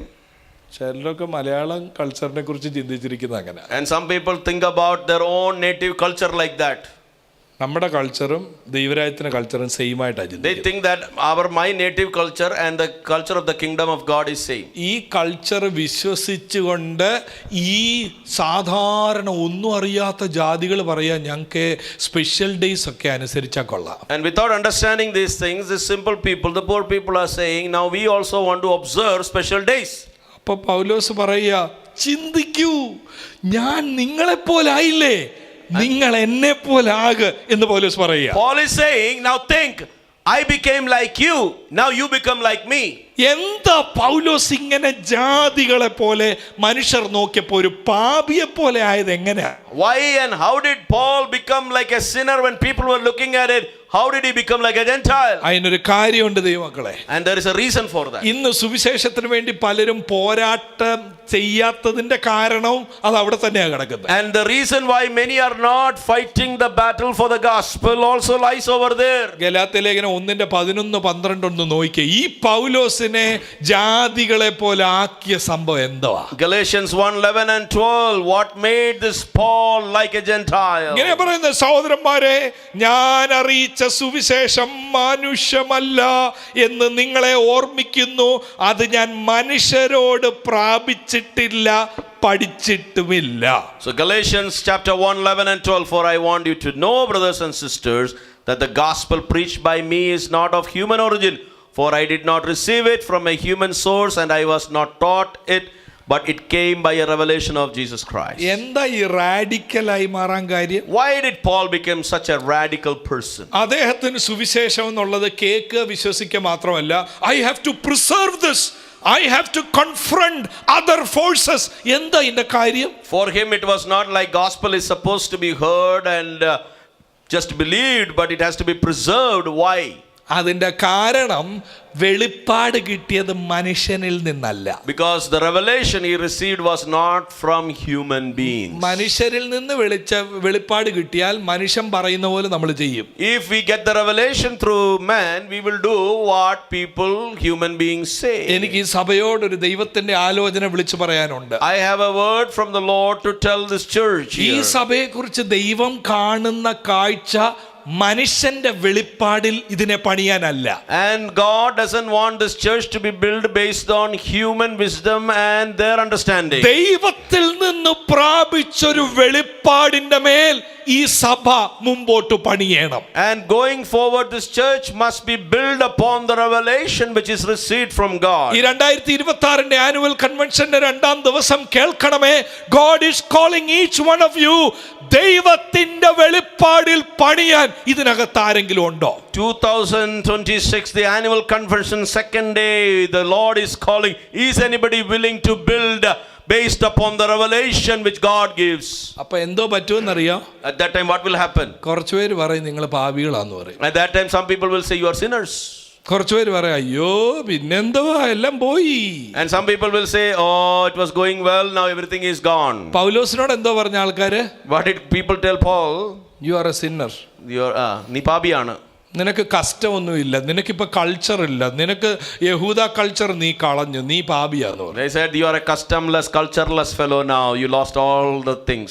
ഈ കൾച്ചർലെസ്സിലേക്ക് താൻ step ചെയ്തത് ഒരു വെളിപ്പാട് കിട്ടിയത് കൊണ്ടാ എന്ന വചനത്തിലൂടെ ഞാൻ നിങ്ങളോട് വിളിച്ചു പറഞ്ഞുകൊണ്ടിരിക്കുന്നത്. He became cultureless in that sense through a revelation he has received. That's what I'm telling you from the word. വെളിപ്പാട് കിട്ടിയവർ ദൈവസഭ സുവിശേഷത്തിന്റെ മേലിൽ പണിയാൻ തുടങ്ങും, പേഴ്സണൽ പ്രിഫറൻസിന്റെ മേലല്ല.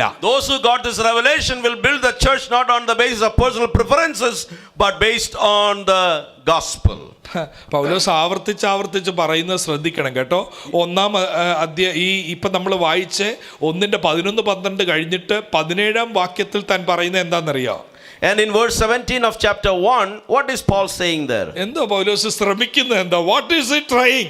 And പൗലോസിന്റെ ശ്രമം, what is he trying? എനിക്ക് മുമ്പേ അപ്പോസ്തലന്മാരായവരുടെ അടുക്കൽ യെരുശലേമിലേക്ക് പോകുകയോ ചെയ്യാതെ നേരെ അറേബ്യയിലേക്ക് പോയി. He says, I did not go up to Jerusalem to those who had become apostles before me. Instead I went to Arabia. എന്തോ ഇവിടെ പൗലോസ് പറയുന്നത്? What is he trying to say here? ഞാൻ ഇത് പഠിച്ചത് എൻ്റെ സീനിയേഴ്സിൽ നല്ല I പഠിച്ചു. did not learn this from my senior apostles. ഞാൻ ഇത് യെരുശലേമിൽ നിന്നുമല്ല I പഠിച്ചത്. did not go and learn this from Jerusalem. ഇത് യെരുശലേമിൽ നിന്നാ പഠിച്ചതെങ്കിൽ ഈ ഗലാത്യയിലെ ചർച്ചിന്റെ പേര് ഗലാത്യ ജെറുസലേം ഇന്റർനാഷണൽ ചർച്ച് എന്നായിരുന്നു. And if this was learned from Jerusalem, the church in Galatia would have been called Galatia Jerusalem International Church. അല്ല, Jerusalem കാണാതെ ജെറുസലേമിൽ ഇരിക്കുന്നവർക്ക് ഹാർട്ട് അറ്റാക്ക് ഉണ്ടാവും. Otherwise the people in Jerusalem will be upset. പക്ഷെ എന്താ പൗലോസ് പറയുന്നത്? But what did Paul say? ഞാൻ ഇത് ജെറുസലേമിൽ നിന്ന് പഠിച്ചല്ല. I did not learn this from Jerusalem. ഈ ജെറുസലേം പേര് അവിടെ വന്നില്ലെങ്കിലും എനിക്ക് ഒരു പ്രശ്നമില്ല. If the name Jerusalem doesn't come there, I have no problem. അവിടെ വരേണ്ടത് ഗോസ്പൽ എന്ന പേര് മാത്രമാണ്. And there the name gospel must come. അവിടെ വരേണ്ടത് ജീസസ് എന്ന പേരാണ്. Only the name Jesus must come. Jerusalem അല്ല കൺട്രോൾ ചെയ്യുന്നത്, gospel. And it is not Jerusalem who controls the gospel. ജെറുസലേമിന്റെ കൾച്ചർ അല്ല ഗോസ്പൽ കൺട്രോൾ ചെയ്യേണ്ടത്. It is not the culture of Jerusalem which controls the gospel. വെളിപ്പാടാണ് സഭയുടെ ആധാരമായി നിൽക്കേണ്ടത്. It is a revelation about Christ which is the foundation of the church. മനസ്സിലാകുന്നവർ കൈയുയർത്തി ഒന്ന് സ്തോത്രം If you ചെയ്യാമോ? understood it, can you praise God? നിങ്ങളുടെ life പണിയേണ്ടത് റെവലേഷന്റെ മേലാണ്. Your life must be built upon this revelation.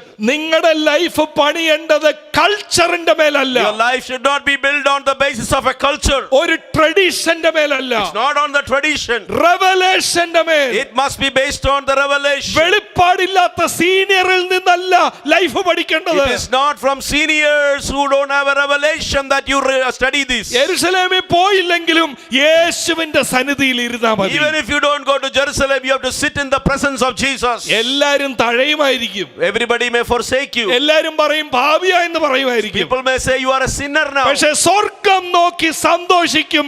വെളിപ്പാടിന്റെ മേൽ പണിയുന്ന ഒരു വ്യക്തിയെ സ്വർഗ്ഗം കണ്ടു. When heaven sees a person who builds upon the revelation from heaven, God honors that person. നോയിക്കേ, Look at that. ഇന്നത്തെ കൾച്ചറിൽ നിന്ന് എന്ത് വ്യത്യാസമുള്ളതാണെന്ന് അറിയാമോ ഈ പൗലോസ് പറയുന്നത്? How different is what Paul says from current cultural trends. ഇന്നത്തെ ഇതെന്ന് പറഞ്ഞാൽ നമുക്ക് എങ്ങനെയാലും ജെറുസലേമിൽ നിന്ന് ഒരു കാര്യം കിട്ടിയ ഉടൻ അത് നമ്മൾ ഫേസ്ബുക്കിൽ ഇടും. I am a graduate from Jerusalem Bible College. And if today's culture, if we get anything from Jerusalem, we will post it on social media saying, Let's say I'm a graduate from Jerusalem. JBC, Jerusalem Bible College.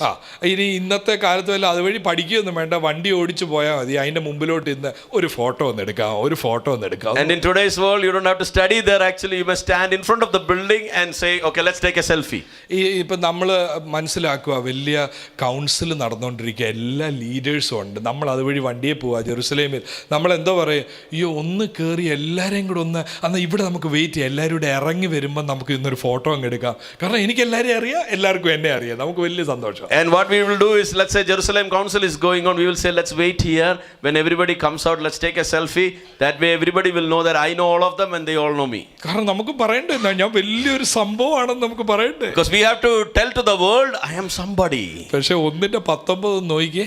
Let's look at 1:19, chapter 1:19. എന്നാൽ കർത്താവിന്റെ സഹോദരനായ യാക്കോബിനെ അല്ലാതെ അപ്പോസ്തലന്മാരിൽ വേറൊരുത്തനെ ഞാൻ കണ്ടില്ല. He says, I did not see any of other apostles except James, the Lord's brother. ഇത് പറയാ, പൗലോസ് പറയാ, താങ്ക് ഗോഡ്, മറ്റാരെയും ഞാൻ കണ്ടില്ല. കാരണം ഇവരുമായിട്ടുള്ള അസോസിയേഷൻ അല്ല എൻ്റെ മിനിസ്ട്രിയുടെ direction. And Apostle Paul is saying here, I am thanking God that I didn't see any of those people because they are not the basis of my ministry and my direction which I am going. പൗലോസ് പറയുന്നത് I got it by revelation. He says, എനിക്ക് ഇത് വെളിപ്പാടിനാൽ എനിക്ക് ലഭിച്ചതാണ്. പൗലോസ് പറയുന്നത് I did not go up to Jerusalem. Yeah, he says, ഞാൻ യെരുശലേമിലേക്ക് പോയില്ല. പൗലോസ് പറയുന്നത് I only met James, I don't know others. പൗലോസ് പറയുകയാണ്, ഞാൻ യാക്കോബിനെ മാത്രമേ കണ്ടുള്ളൂ, വേറെ ആരെയും കണ്ടില്ല. ഇതെന്തൊരു ശക്തിയാണ് ഒരുവനിൽ നടന്നത്. ഇത്രയും തലക്കനമുള്ള ഒരു യഹൂദൻ പറയുക, I became like you, now you have to become like me. What a powerful transformation happened in this person's life who had such a pride about his past.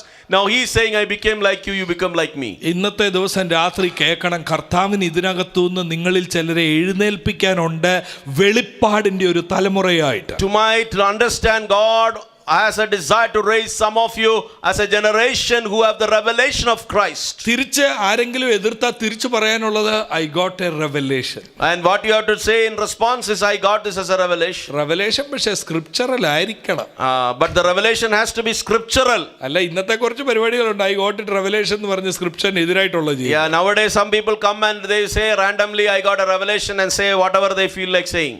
Traditions, Jewish കൾച്ചറിന്റെ ട്രഡീഷനെ കാട്ടി വലുതാണ് പൗലോസിന് കിട്ടിയ revelation. And the revelation which Apostle Paul got was bigger than the Jewish traditions. എന്തോന്നറിയാമോ രണ്ടാമത് പിന്നെ പൗലോസിൽ നടക്കുന്ന? First is he had a revelation not from people but from Jesus. What is the second thing happening here? First he had a revelation, and then from Jesus he got it. രണ്ടാമത് Second thing, ഈ സ്ക്രിപ്ചറിന്റെ വായന തനിക്ക് മാറി. അതുകൊണ്ടാണ് പറയുന്നത് I became like you എന്ന് പറയുന്നത്. The way he read scripture drastically changed. അദ്ദേഹം ബൈബിൾ വായിച്ചത് പിന്നെ വലിയ വ്യത്യാസം ഉണ്ടായി. That is why he is saying that I had a transformation in that area too. നോക്കണം, ഈ പൗലോസ് എന്ന വ്യക്തി ഈ സഭയിൽ പോകുന്നവരെല്ലാം ഉപദ്രവിച്ച എന്തുകൊണ്ടാണെന്നറിയാം? You know why Paul was persecuting the people who were going to the church? ഒരു വാക്യമാ തന്റെ മനസ്സിൽ നിന്നത്. There was one verse which was in his mind. ആവർത്തന പുസ്തകത്തിലെ വാക്യം, മരത്തിന്മേൽ തൂങ്ങുന്ന ഏവനും ശപിക്കപ്പെട്ടവൻ. യേശു ശപിക്കപ്പെട്ടവനാ. നിങ്ങൾ എങ്ങനെയാ ഈ യേശുവിനെ ദൈവമായിട്ട് പറഞ്ഞുകൊണ്ട് നടക്കുന്നത്? In Deuteronomy it says that everybody who hangs on a tree is cursed, and Jesus was hanged on a tree. And how are you believing upon somebody who is cursed? That was his viewpoint. പൗലോസ് ഓരോ പട്ടണത്തിൽ ചെന്ന് സഭയെന്ന് പറഞ്ഞ് നടക്കുന്നവരെ ഉപദ്രവിക്കുക. പൗലോസിനോട് മാറ്റി നിർത്തി ചോദിക്കുക, എന്താ സഹോദരൻ നിങ്ങൾ ഇങ്ങനെ? എന്റെ വചനം പറയുന്നു ഇത് തെറ്റാ. And if you see, Paul was going from city to city and he was persecuting people who were following Jesus. If you take him aside and ask him, why brother, why are you doing all these things? He will say, my scriptures tells it is wrong because they are going after a cursed man.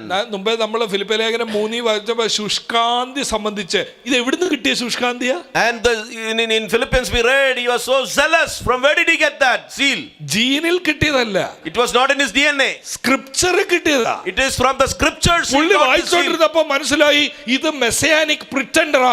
This is not God. When he read the scriptures, he understood he is a pretender of Messiah. He is not the real one. പക്ഷേ വെളിപ്പാട് കിട്ടിയപ്പോ തന്റെ വായന മാറി. And when he got the revelation, the way he read the scriptures changed. Galatians chapter 3 verse 13-ൽ എന്തോ എഴുതിയിരിക്കുന്നതെന്ന് അറിയാമോ? What does it say in Galatians chapter 3 verses 13? മരത്തിന്മേൽ തൂങ്ങുന്നവനെല്ലാം ശപിക്കപ്പെട്ടവനെന്ന് എഴുതിയിരിക്കുന്ന പോലെ ക്രിസ്തു നമുക്ക് വേണ്ടി ശാപമായി തീർന്നു. It says Christ redeemed us from the curse of the law by becoming a curse for us, because it is written, cursed is everyone who is hung on a tree. ഇത്രയും നാളും താൻ വായിച്ചത് യേശു ശപിക്കപ്പെട്ടവനാണ്, യേശുവിന്റെ പുറകെ പോകല്ലെന്നാ വായിച്ചത്. Till today, till that point he understood that Jesus is cursed, don't go after Jesus. പക്ഷെ വെളിപ്പാട് കിട്ടി കഴിഞ്ഞപ്പോ എന്തോ പിന്നെ വായിക്കാൻ തുടങ്ങിയേ? Now after getting the revelation, what is he reading now? അയ്യോ, ഇതെന്റെ പാപത്തിന് വേണ്ടി ഞാൻ മരിക്കേണ്ടിടത്താണ് യേശു മരിച്ചത്, ഈ ശാപം എടുത്തത് കൊണ്ടാ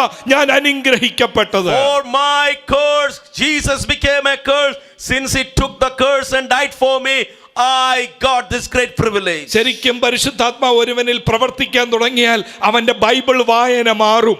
Once the Holy Spirit starts working in a person's life, his Bible reading experience will have a transformation. അവന് വെളിപ്പാടുണ്ടാകും. He will have a revelation. അവന്റെ റിലീജിയസ് കൾച്ചറൽ ഫ്രെയിംവർക്ക് അല്ല മീനിങ് നിശ്ചയിക്കുന്നത്. This is not his religious cultural framework which will determine the exegesis or understanding of the scripture. പരിശുദ്ധാത്മാവ് വെളിപ്പാടായിട്ട് ഇതിന്റെ അർത്ഥങ്ങൾ മനസ്സിലാക്കി കൊടുക്കും. Holy Spirit will reveal the true meaning of the word of God to him. എന്റെ മുമ്പിൽ ഇരിക്കുന്നവരെ, നമ്മൾക്ക് ആവശ്യം സുവിശേഷത്തിന് വേണ്ടി ഒരു പോരാട്ടം നടത്തണമെങ്കിൽ നമുക്ക് ആവശ്യം വെളിപ്പാടാണ്, ദൈവത്തിന്റെ വചനത്തിന്റെ പ്രകാശനമാണ്. In order to fight and stand for the gospel, we need this revelation and we need to have the scriptures. സുവിശേഷത്തിൽ വിശ്വസിച്ച എല്ലാവരുമാണല്ലോ എന്റെ മുമ്പിൽ ഇരിക്കുന്നത്. I understand that everybody who is sitting in front of me, you have believed upon the gospel. സുവിശേഷത്തിൽ വിശ്വസിച്ച നമ്മൾ ഇതിനെ സൂക്ഷിക്കാൻ തയ്യാറാകണം. And we must be ready to preserve what we have believed. നമ്മൾ ഇതിനു വേണ്ടി ഒരു പോരാട്ടം നടത്താൻ We തയ്യാറാകണം. must be ready to fight for this gospel. അതിനു വേണ്ടി നമുക്ക് വെളിപ്പാട് ആവശ്യമാണ്. For that we need revelation. അതിന് നമുക്ക് വചന വെളിപ്പാട് ആവശ്യമാണ്. For that we need the revelation of the scriptures. അതിനു വേണ്ടി ഒരു സമർപ്പണം ആവശ്യമാണ് We നമുക്ക്. need a commitment for that. എന്തോന്നറിയാമോ പൗലോസ് പറയുന്നത് 2:20 വാക്യത്തിൽ? What does Paul say in chapter 2 verses 20? ഞാൻ ക്രിസ്തുവിനോടുകൂടെ ക്രൂശിക്കപ്പെട്ടിരിക്കുന്നു. He says, I have been crucified with Christ. എന്താ അതിന്റെ അർത്ഥം? What does it mean? ഞാൻ ക്രിസ്തുവിനോടുകൂടെ ക്രൂശിക്കപ്പെട്ടിരിക്കുന്നു I എന്ന് have been പറയുന്നതിന്റെ അർത്ഥം. crucified with Christ. ആ യഹൂദനുണ്ടല്ലോ, The Jew, 8-ാം നാളിൽ പരിച്ഛേദനയേറ്റവൻ, the one who got circumcised on the 8th day, Benjamin ഗോത്രക്കാരൻ, from the tribe of Benjamin, ശൗലെന്ന് പേരുള്ളവൻ, the one who has the name Saul, വലിയ ഗമ കൊണ്ട് നടന്ന ആ പഴയ യഹൂദനുണ്ടല്ലോ, the guy, the Jewish man who walked with lot of pride, ആ പഴയ മനുഷ്യനുണ്ടല്ലോ, the old man. ഉണ്ട് യേശുവിനോട് കൂടെ ക്രൂശിക്കപ്പെട്ടിരിക്കുക. Now he is crucified with Christ. ഇനി ഞാനല്ല ജീവിക്കുന്നത്, It is no longer I who live. ക്രിസ്തുവാണ് എന്നിലൂടെ ജീവിക്കുന്നത്. Christ lives in me. പൗലോസ് പറയാ, ഞാൻ നിങ്ങളെ പോലായി. I became like you, Paul says. കാരണം എന്താ? What is the reason? ഒരു മതമായിട്ടല്ലിത്. Not as a religion. അവന്റെ ഉള്ളിൽ ആത്മാവ് യേശു വസിക്കാൻ തുടങ്ങിയപ്പോ ഇതുവരെ കണ്ടിട്ടില്ലാത്തത് അവൻ ചെയ്യാൻ തയ്യാറായി. And when Holy Spirit started dwelling in him, when Christ came into his life, he started doing things he had not done in the past. പ്രിയ ദൈവമക്കളെ, ഇതുവരെ നമ്മുടെ കൈകൊണ്ട് ചെയ്യാത്തത് ദൈവം നമ്മളെ കൊണ്ട് ചെയ്യും. ഈ പട്ടണത്തിൽ യേശുവിനെ നമ്മുടെ ഉള്ളിൽ ജീവിക്കാൻ തയ്യാറാക്കിയാൽ മതി. If we are willing to allow Jesus to live in our Yes. life, we will be able to see, witness God doing mighty things. ഇതുവരെ നമ്മൾ ചെയ്യാത്തത് ദൈവത്തിന് നമ്മളിലൂടെ ചെയ്യാനുണ്ട്. God wants to do great things he has not done till now through us. എന്താണെന്ന് എനിക്കറിയത്തില്ല. മിനിയാപോളിസിൽ ഈ സഭയിലൂടെ നമ്മൾ കണ്ടിട്ടില്ലാത്തത് ഒരു പക്ഷെങ്കിൽ ആളുകൾ നോക്കുമ്പോൾ അയ്യോ ഇത് പാപമാണല്ലോ എന്ന് വരെ ചിന്തിക്കുന്നത് സുവിശേഷത്തിന് വേണ്ടി സുവിശേഷത്തിന്റെ വക്താക്കളായി ദൈവവചനത്തിന്റെ വെളിപ്പാടോടെ ഈ തലമുറയിൽ ചെയ്യുവാനായി ഒരു നിയോഗം ദൈവം നിങ്ങളുടെ മേൽ തരുന്നു. God is giving you a leading doing so that you will stand for the gospel and you will do things through this church in this land which some people may, oh, what is it? Is it sinful? But God is leading you so that you can stand for the gospel. നമുക്ക് ഒരു culture പണിയാൻ നിൽക്കണ്ട. Don't stay and stand for building another culture. നമുക്കൊരു tradition പണിയാൻ നിൽക്കണ്ട. Don't fight for building another tradition. ദൈവരാജ്യം വരട്ടെ. Let the kingdom of God come. ദൈവ ഇഷ്ടം നടക്കട്ടെ. Let the will of God be done. ദൈവ സഭ പണിയപ്പെടട്ടെ. Let the church of Christ be built. ഒരിക്കൽ നമ്മൾ കർത്താവിൻ്റെ സന്നിധിയിലായിരിക്കുമ്പോൾ അവിടെ കാണാം, from every tongue, from every tribe we are going to see people shout out hallelujah to the King of Kings and Lord of Lords. When we will be in the presence of the Lord, എല്ലാ ജാതിയിൽ നിന്നും ഭാഷയിൽ നിന്നും ഗോത്രത്തിൽ നിന്നും എല്ലാവരും വന്ന് ഒരുമിച്ച് കർത്താവിനെ സ്തുതിക്കുന്നത് നമ്മൾ കാണും. അത് ഇന്നേ അനുഭവിച്ചറിയുന്നവർ അവരുടെ ഉള്ളിൽ ദൈവരാജ്യത്തിന്റെ ആ സത്യം കയറിയെന്ന അതിന്റെ അർത്ഥം. Those who enjoy that today, what that means is they have experienced and received the joy of the kingdom of God inside of them. അപ്പോൾ നമ്മൾ ചോദിക്കുക, പൗലോസേ ഇത്ര സുപ്പീരിയർ ആയ നീ, I became like you. How did you become like Gentiles? And let's ask Paul, how did you become like this? I have a revelation. അവൻ പറയും, എനിക്കൊരു വെളിപ്പാടുണ്ട്. എനിക്ക് വചനത്തിന്റെ വെളിപ്പാടുണ്ട്. I have a revelation of the word. എന്റെ ഉള്ളിൽ യേശുവാ ജീവിക്കുന്നത്, എന്റെ പഴയ മനുഷ്യനല്ല. Christ lives in me. It is no longer I who live. ഓ, അത് മാത്രമല്ല കേട്ടോ, തന്റെ മേൽ വ്യാപരിക്കുന്ന പരിശുദ്ധാത്മാവ് ഈ ജാതികളുടെ മുകളിലോട്ട് വന്നപ്പോ പൗലോസിന് എന്ത് മനസ്സിലായെന്നറിയാമോ? ഇനി ഒരു മതിലും ഞാൻ കെട്ടിക്കൂടാ. ദൈവം അവരെ അംഗീകരിച്ചു. അവരെ ദൈവം അംഗീകരിച്ചെങ്കിൽ ദൈവം എന്നെ അംഗീകരിച്ചു. ഇതിനി മെറിറ്റ് ഒന്നുമില്ല. only grace alone. And when the Holy Spirit came upon the Gentiles, he understood there is no more barriers or walls between me and these people. Christ has accepted everybody. God has accepted. It is by grace and grace alone. എന്തുവാ നാലാമത്തെ അധ്യായത്തിൽ അതിന്റെ 6-ാം വാക്യത്തിൽ നമ്മൾ വായിക്കുന്നത്? What do we read in chapter 4 verses 6? എന്താ നമ്മൾ ചോദിക്കുക? പൗലോസ് പറയുക, I became like you. How did you become like these Gentiles എന്ന് ചോദിച്ചാ മറുപടി തന്നെ ഇവിടെ കിടപ്പുണ്ട് 4:6. 4 verse 6 has the answer to the question, how did you become like me? And I become like you and you become like me. The answer is there. നിങ്ങൾ മക്കളാകൊണ്ട് അപ്പാ പിതാവേ എന്ന് വിളിക്കുന്ന സ്വപുത്രന്റെ ആത്മാവിനെ ദൈവം നമ്മുടെ ഹൃദയങ്ങളിൽ അയച്ചു. And because you are sons, God sent the spirit of his son into our hearts, crying, Abba Father. 8-ാം വാക്യത്തിൽ പറയുന്നത് എന്തുവാ? നിങ്ങൾ മുമ്പേ പല ദേവന്മാരെ ആരാധിച്ച് നടന്നവരാണ്. Earlier what did they say in verse 8? Before you were enslaved, you worshipped all kind of false gods. പൗലോസ് പറയും, എനിക്ക് ഒത്തിരി കാര്യങ്ങൾ പറയാനുണ്ടായിരുന്നു, പക്ഷെ നിങ്ങൾ പൂർവമായി ദൈവത്തെ ഒന്നും അനുസരിച്ചവരല്ല. പക്ഷെ ഇന്ന് ഞാൻ നോക്കുമ്പോൾ വിശ്വാസത്താലാ ഞാൻ നീതീകരിക്കപ്പെട്ടത്, വിശ്വാസത്താലാ നിങ്ങൾ നീതീകരിക്കപ്പെട്ടത്. ദാനമായ പരിശുദ്ധാത്മാവ് എനിക്ക് കിട്ടി.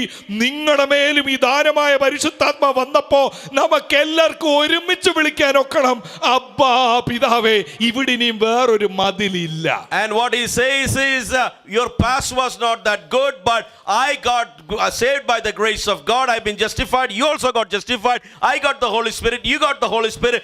Now there is no division. There is no separation.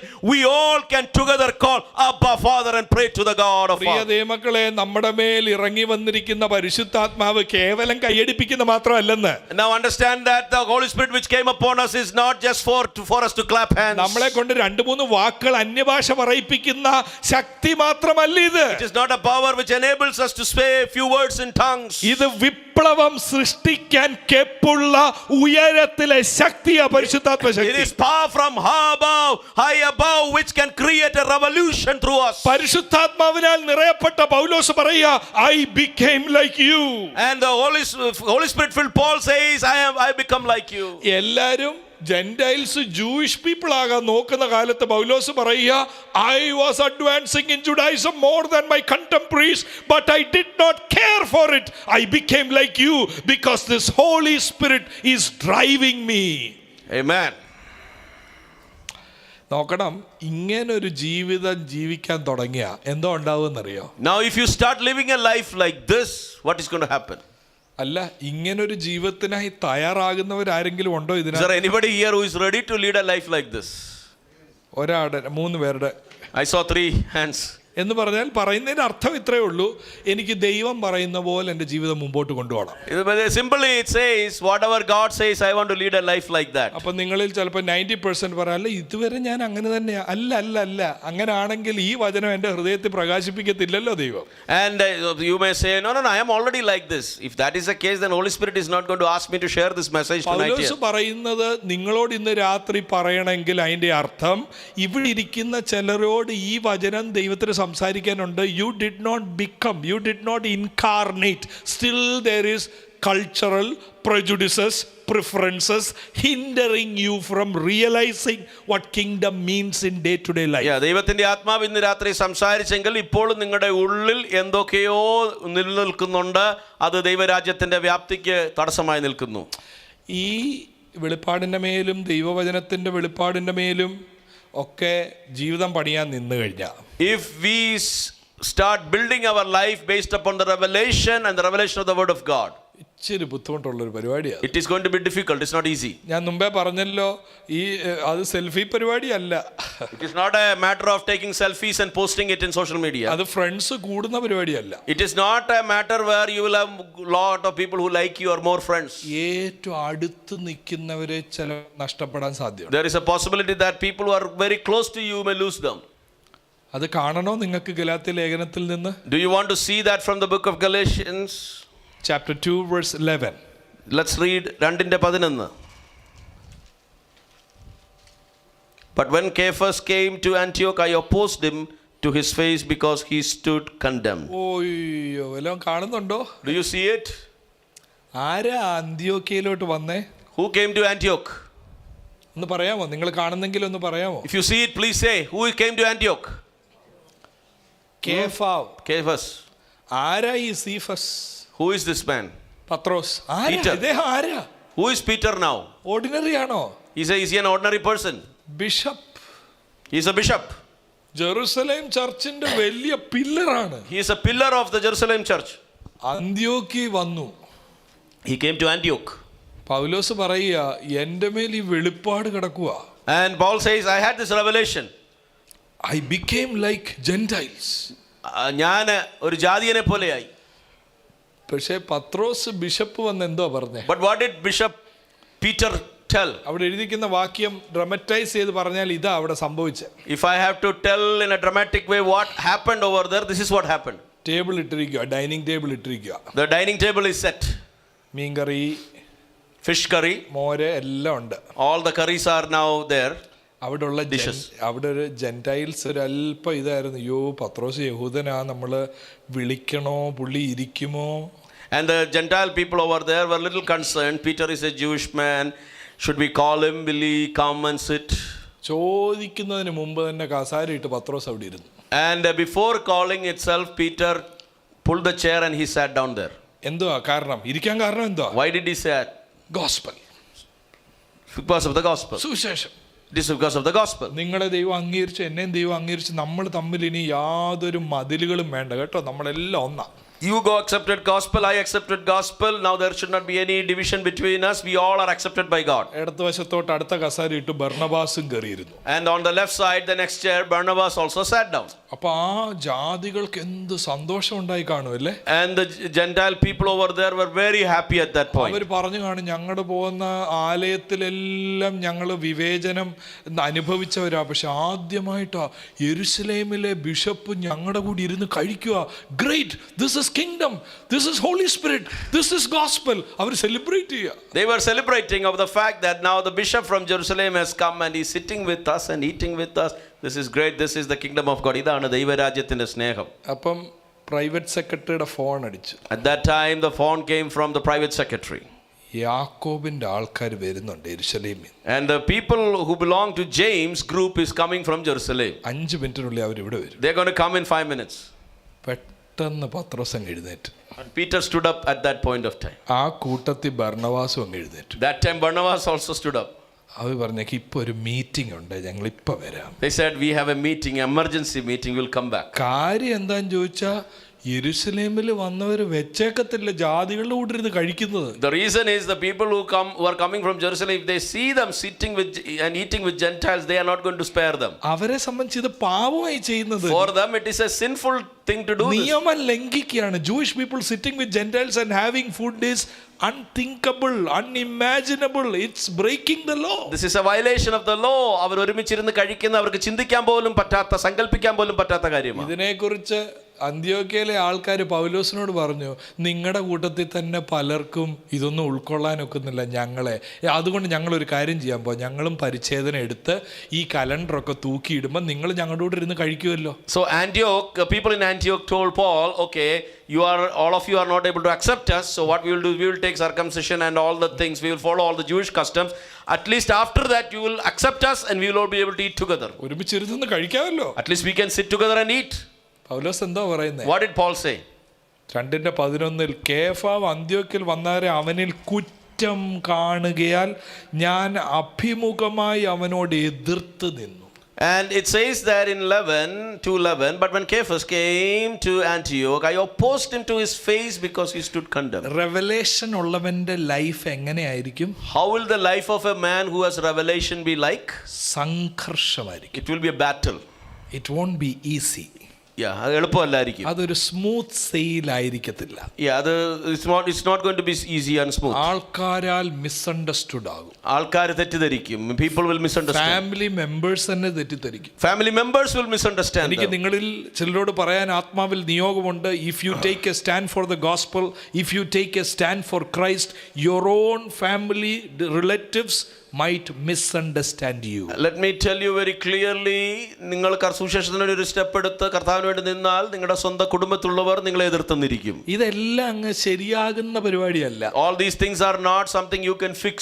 ഇതൊരു സംഘർഷത്തിന്റെ സുവിശേഷമാണ്. This is a battle of the gospel is a battle. അതാ ഞാൻ പറയുന്നത്, സുവിശേഷം നൃത്തം ചെയ്യാൻ മാത്രമുള്ളതല്ല. So that's why I said this gospel is not just for dancing. ഇത് പാടാനുള്ളതല്ല. This is not just for singing. പാടുന്നതും നൃത്തം ചെയ്തൊക്കെ നല്ലതാ, പക്ഷെ ഇതൊരു സംഘർഷത്തിന്റെ കാര്യമാണ്. Singing and dancing is good, but this is a matter of battle, fighting. ഈ സുവിശേഷത്തിന്റെ സത്യം നമ്മൾ പ്രിസർവ് ചെയ്യേണ്ടത്. We need to preserve the truths of the gospel. അതിനെ അതിന്റെ അപ്പുറത്തെ സൈഡിൽ ആര് നിന്നാലും അതിനെ കൺഫ്രണ്ട് ചെയ്യേണ്ടത്. We need to confront anybody who may be standing on the other side. 12 വാക്യം, യാക്കോബിന്റെ അടുക്കൽ നിന്ന് ചിലർ വരും മുമ്പേ അവൻ ജാതികളുടെ കൂടെ തിന്നു പോന്നു, അവർ വന്നപ്പോഴോ അവൻ പരിച്ഛേദനക്കാരെ. അടുത്ത വാക്ക് ശ്രദ്ധിക്കണം. പലരും പലതും ഇന്നും ചെയ്യുന്ന എന്തുകൊണ്ടാണെന്നറിയോ? Fear. അവർക്ക് പേടിയാ, ആൾക്കാരെന്തോ വിചാരിക്കും. For now, in verse 12 it says, for he regularly ate with the Gentiles before certain men came from James. However, when they came, he withdrew and separated himself because he feared those from the circumcision party. സുവിശേഷം ഒക്കെ അറിയാം, പരിശുദ്ധാത്മാവും ഉണ്ട്, പക്ഷേ ഉള്ളിൽ എന്തുവാ? You know the gospel, Holy Spirit is there, but inside you are fearful of people. ഇന്ന് ഇവിടെ ഇരിക്കുന്ന ചിലരിൽ ചിലർ fear is there in your heart. നിങ്ങൾ ചിലർക്ക് ഭയമുണ്ട് ഉള്ളിൽ, ആൾക്കാരെ പേടിക്കുന്നു. You know the truth of the gospel. നിങ്ങൾക്ക് സുവിശേഷത്തിന്റെ സത്യം അറിയാം. You know the scriptures are pointing in a different direction. നിങ്ങൾക്കറിയാം വചനം നിങ്ങളെ വേറെ ഒരു ദിശയിലേക്കാണ് ചൂണ്ടിക്കാണിക്കുന്നത്. പക്ഷേ വചനത്തിന് വേണ്ടി ഒരു സ്റ്റെപ്പ് എടുക്കാൻ കഴിയുന്നില്ല. But you are not able to take a stand for the word of God. ദൈവം വെളിപ്പെടുത്തി തന്നതിന് വേണ്ടി ഒരു വില കൊടുക്കാൻ കഴിയുന്നില്ല. You are not able to pay the price for the revelation you received. അതിന്റെ കാര്യം ഭയം അകത്ത്. The reason is you are afraid of people. പക്ഷേ ഞാനൊരു കാര്യം പറയാം, ദൈവത്തിന്റെ വചനം നമ്മളിലോട്ട് ഇറങ്ങി വന്നാൽ, പരിശുദ്ധാത്മ ശക്തി നമ്മളിലോട്ട് ഇറങ്ങി വന്നാൽ, മനുഷ്യ ഭയത്തെക്കാട്ടിൽ വലുതാണ് ദൈവത്തെ ഭയപ്പെട്ടുകൊണ്ട് ദൈവത്തെ മാത്രം പ്രസാദിപ്പിക്കാൻ ഉള്ളൊരു ഹൃദയം നമുക്ക് ലഭിക്കും. If the word of God and the Holy Spirit comes into your life, you will be able to move beyond all these things. It is not to be afraid of people, but you have to stand for the Lord. ഇത് popular ആകുന്ന പരിപാടിയല്ല. This is not a matter which makes you popular. ഇത് rejected ആകുന്ന പരിപാടിയാണ്. This is a matter of rejection. ഇതെല്ലാം അങ്ങ് സമാധാനമാകുന്നാൽ ഇതൊരു സംഘർഷത്തിന്റെ പരിപാടി. This is not a peaceful matter. Sometimes it could be a battle. എനിക്ക് ആ 13ാമത്തെ വാക്യമാണ് മനസ്സിലാക്കാൻ വലിയ പ്രയാസം. I have a difficulty in understanding verse 13. ശേഷം യഹൂദന്മാരും അവനോടുകൂടെ, അടുത്ത വാക്ക് Then the rest of the Jews joined his hypocrisy. ആ വാക്ക് നോക്കണേ. So read 13. ഈ പത്രോസൊക്കെ വലിയ പ്രസംഗകരല്ലേ, പക്ഷെ പൗലോസ് പറയാ അവരെല്ലാം കപടമാണ് കാണിച്ചത്, കപടം. And then he says, so then even Barnabas led astray by their hypocrisy. അയ്യോ, ആരാ അടുത്ത ആളുടെ പേര് പറയുന്ന ആരാ? Barnabas. ആരാ ബർണബാസ്? പൗലോസിന് ആരാ? Mentor. പൗലോസിന്റെ മെന്ററാ Barnabas. Yeah, Barnabas was Paul's mentor. And he is also led astray by the hypocrisy. ഈ ബർണബാസ് ആണ് പൗലോസിനെ വിളിച്ച് അന്ത്യോക്യയിൽ കൊണ്ടുവന്ന് ഫസ്റ്റ് മിഷണറി യാത്രയുടെ ദിശ കാണിച്ചു കൊടുത്തത് Barnabas. And Barnabas was the one who took Saul and brought him and established him and even gave him the direction for the mission. പക്ഷെ വെളിപ്പാട് കിട്ടിയപ്പോൾ ആർക്കെതിരെ നിൽക്കുക? When he got the revelation, against whom is he standing? സീഫസിനെതിരെ മാത്രമല്ല, It's not against Peter alone. തന്റെ ജീവിതത്തിലെ മെന്ററിനെ disagree ചെയ്യുക. No, I don't agree with your hypocrisy, you have to take a stand for the truth of the gospel എന്ന് പൗലോസ് പറയുക. And he is saying you have to take a stand, and he is making a stand against the hypocrisy over there. എന്തുവാണ് ആ 4:12 നമ്മൾ വായിച്ചത്? What are we reading in verse 12? I became like you. ഞാൻ നിങ്ങളെ പോലെയായി. എൻ്റെ കുടുംബം, പത്രാസ്, പദവി എല്ലാം നിങ്ങളെപ്പോലെ ഞാനായി. കാരണം നീതീകരണം യേശുവിലൂടെ വിശ്വാസത്തിലൂടെ മാത്രമാ എന്നെനിക്ക് മനസ്സിലായതുകൊണ്ടാ എല്ലാം ഞാൻ മാറ്റിവെച്ചെന്ന് പൗലോസ് പറയും. All my titles, all my privileges, I kept them all aside because I realized that justification, I came to the realization that it is all through Christ and by His grace. സുവിശേഷം എന്തിനുള്ളതാണ്? What is the purpose of the gospel? കേവലം കേൾക്കാനും വിശ്വസിക്കാനും നൃത്തം ചെയ്യാനും പാടാനും It is മാത്രമല്ല, not to just listen, believe, sing and dance.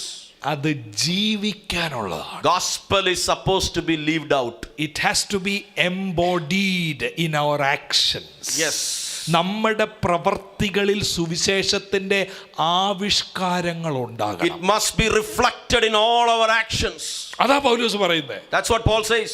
ഞാൻ ഇന്ന് ഇതിനെക്കുറിച്ച് ധ്യാനിച്ചുകൊണ്ടിരിക്കുകയായിരുന്നു. പൗലോസ് ഇതെങ്ങനെ I became like you, now you become like me. And pastor was meditating about this verses today morning, the whole day.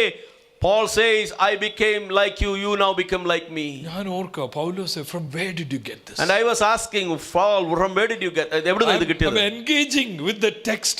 Paulose, you are so bold, you're saying I became like you, I let go of my pride and all this Jewishness, I am like a Gentile, a sinner now. From where did you get this audacity, this courage to do this? ഞാൻ പൗലോസിനോട് ചോദിക്കായിരുന്നു, ഈ ബലവും ഈ ധൈര്യമൊക്കെ നിനക്ക് എവിടുന്ന് കിട്ടി?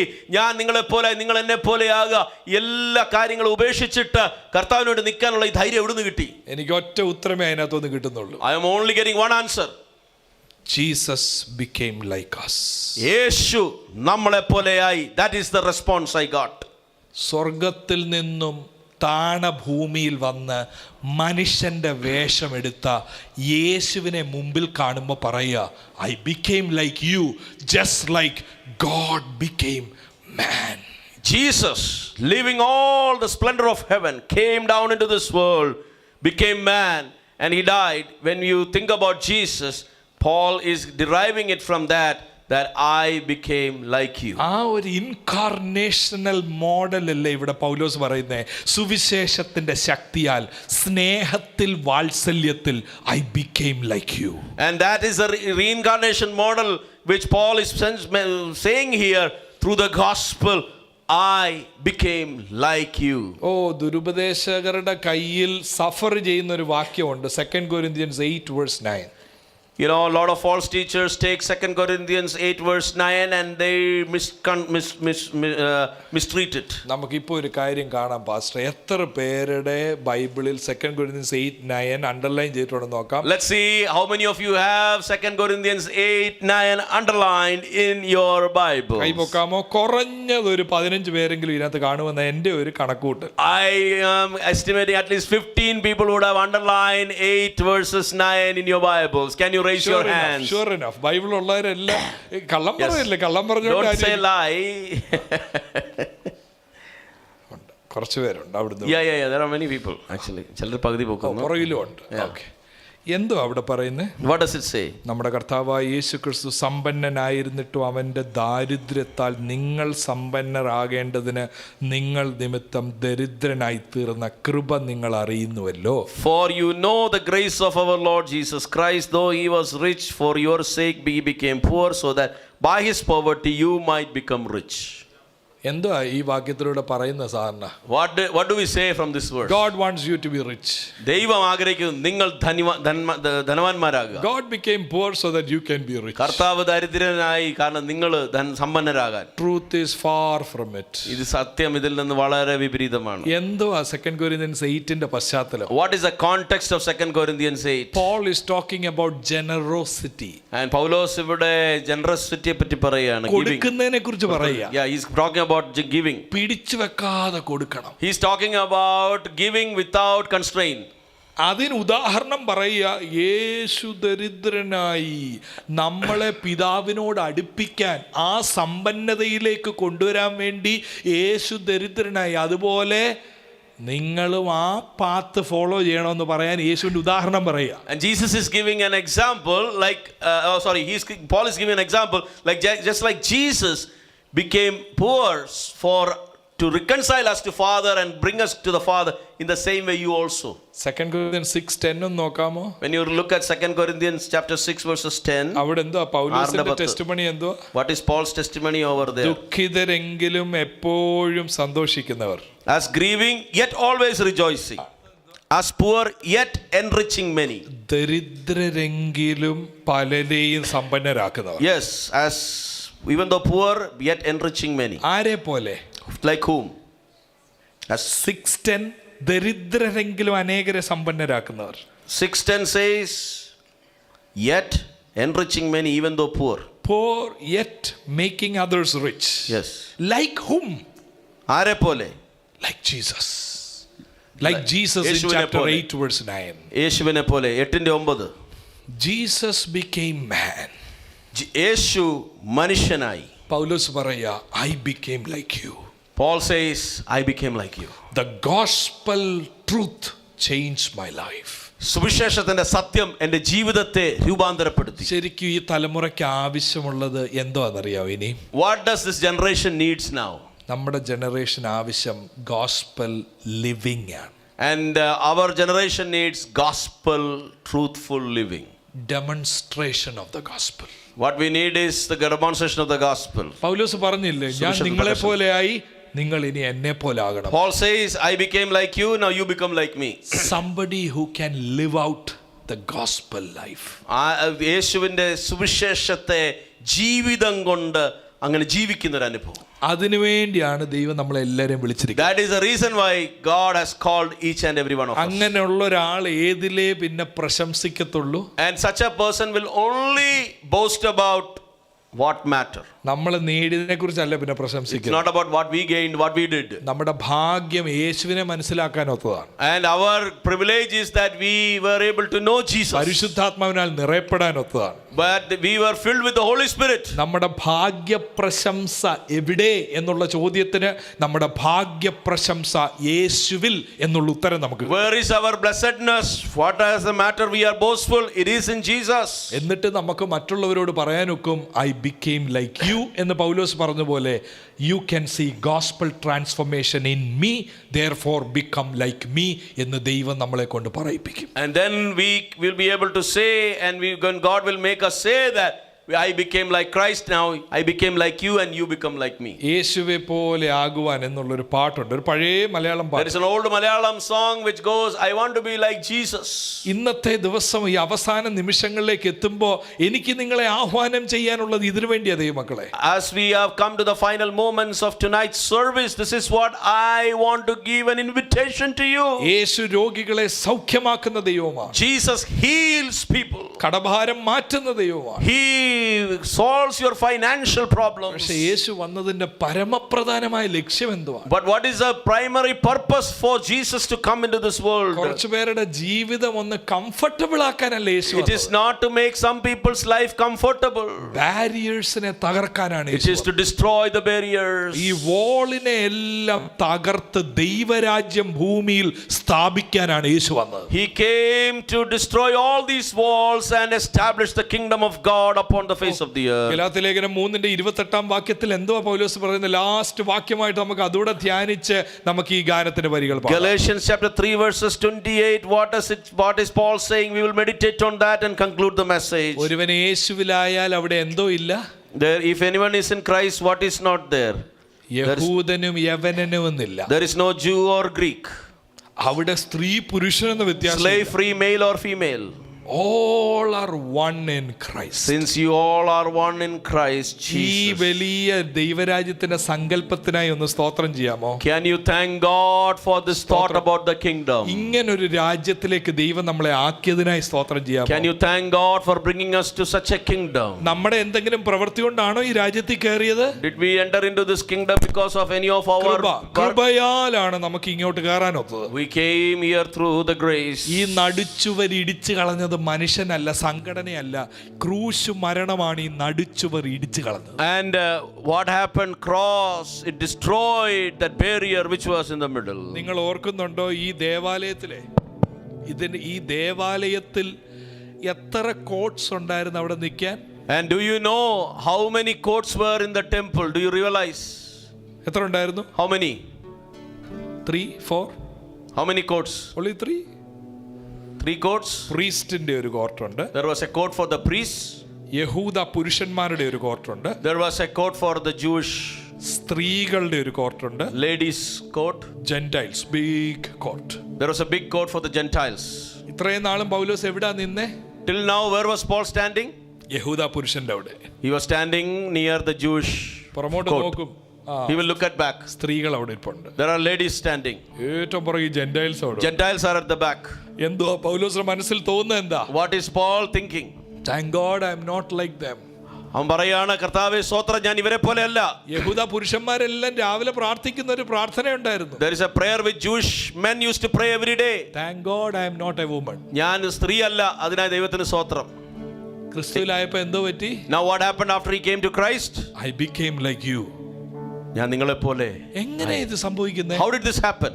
ആ യഹൂദ കോർട്ടിൽ നിന്ന് ആള് പറയാ, നമുക്ക് ഒരുമിച്ച് വീട്ടിലിരിക്കാം, നമുക്ക് ഒരുമിച്ച് പാട്ട് പാടാം, ഇനി നടിച്ചുവരൊന്നുമില്ല. അതാ സുവിശേഷത്തിന്റെ ശക്തി. And the power of the gospel is, now he's saying there is no division, there is no barrier, there is no wall. Let's sit together and let's sing together. Let's praise God together. ഈ ഒരു ദൈവരാജ്യത്തിന്റെ സങ്കല്പം നമ്മുടെ ഉള്ളിലേക്കൊന്ന് കയറണം. This thought about the kingdom of God must come into our hearts. ഈ ദൈവസഭയെ ദൈവം വിളിച്ചിരിക്കുന്നത് ഇങ്ങനൊരു പണിക്കായിട്ടാണ്. The God has called this church for a construction like this. ഇതിനകത്ത് വന്ന് കേറുന്നവർ പറയണം, the kingdom is here. And those who come here must say the kingdom of God is here. ദൈവരാജ്യം ഇവിടെ ഉണ്ട്. ദൈവരാജ്യത്തിന്റെ തത്വമാണ് ഇവിടെ ഉള്ളത്. And it is the principles of the kingdom of God which is here. ഞങ്ങൾ ബാരിയേഴ്സ് ഒന്നും കാണുന്നില്ല, ഇവിടെ സ്പിരിറ്റിന്റെ യൂണിറ്റി കാണുന്നു. We don't see any barriers here. We see the unity of spirit here. ആ ഇംഗ്ലീഷ് പാട്ടിന്റെ വരി ഞാൻ പറയായിരുന്നു ഒന്ന് പാടാൻ. Change my heart oh God, may I be like you. അതാകട്ടെ നമ്മുടെ പാട്ട് ഇന്ന്. I was telling to sing that English song. അതിങ്ങനെയാണല്ലോ പറയുന്നത്, എൻ്റെ ഹൃദയത്തെ രൂപാന്തരപ്പെടുത്തണമേ. ഒന്ന് എഴുന്നേറ്റ് നിൽക്കാമോ? Can we all stand up in God's ആ presence? സമർപ്പണത്തോടെ ഒന്ന് ചേർന്ന് പറയാമോ ഈ വാക്ക്? Can we say these words with that commitment?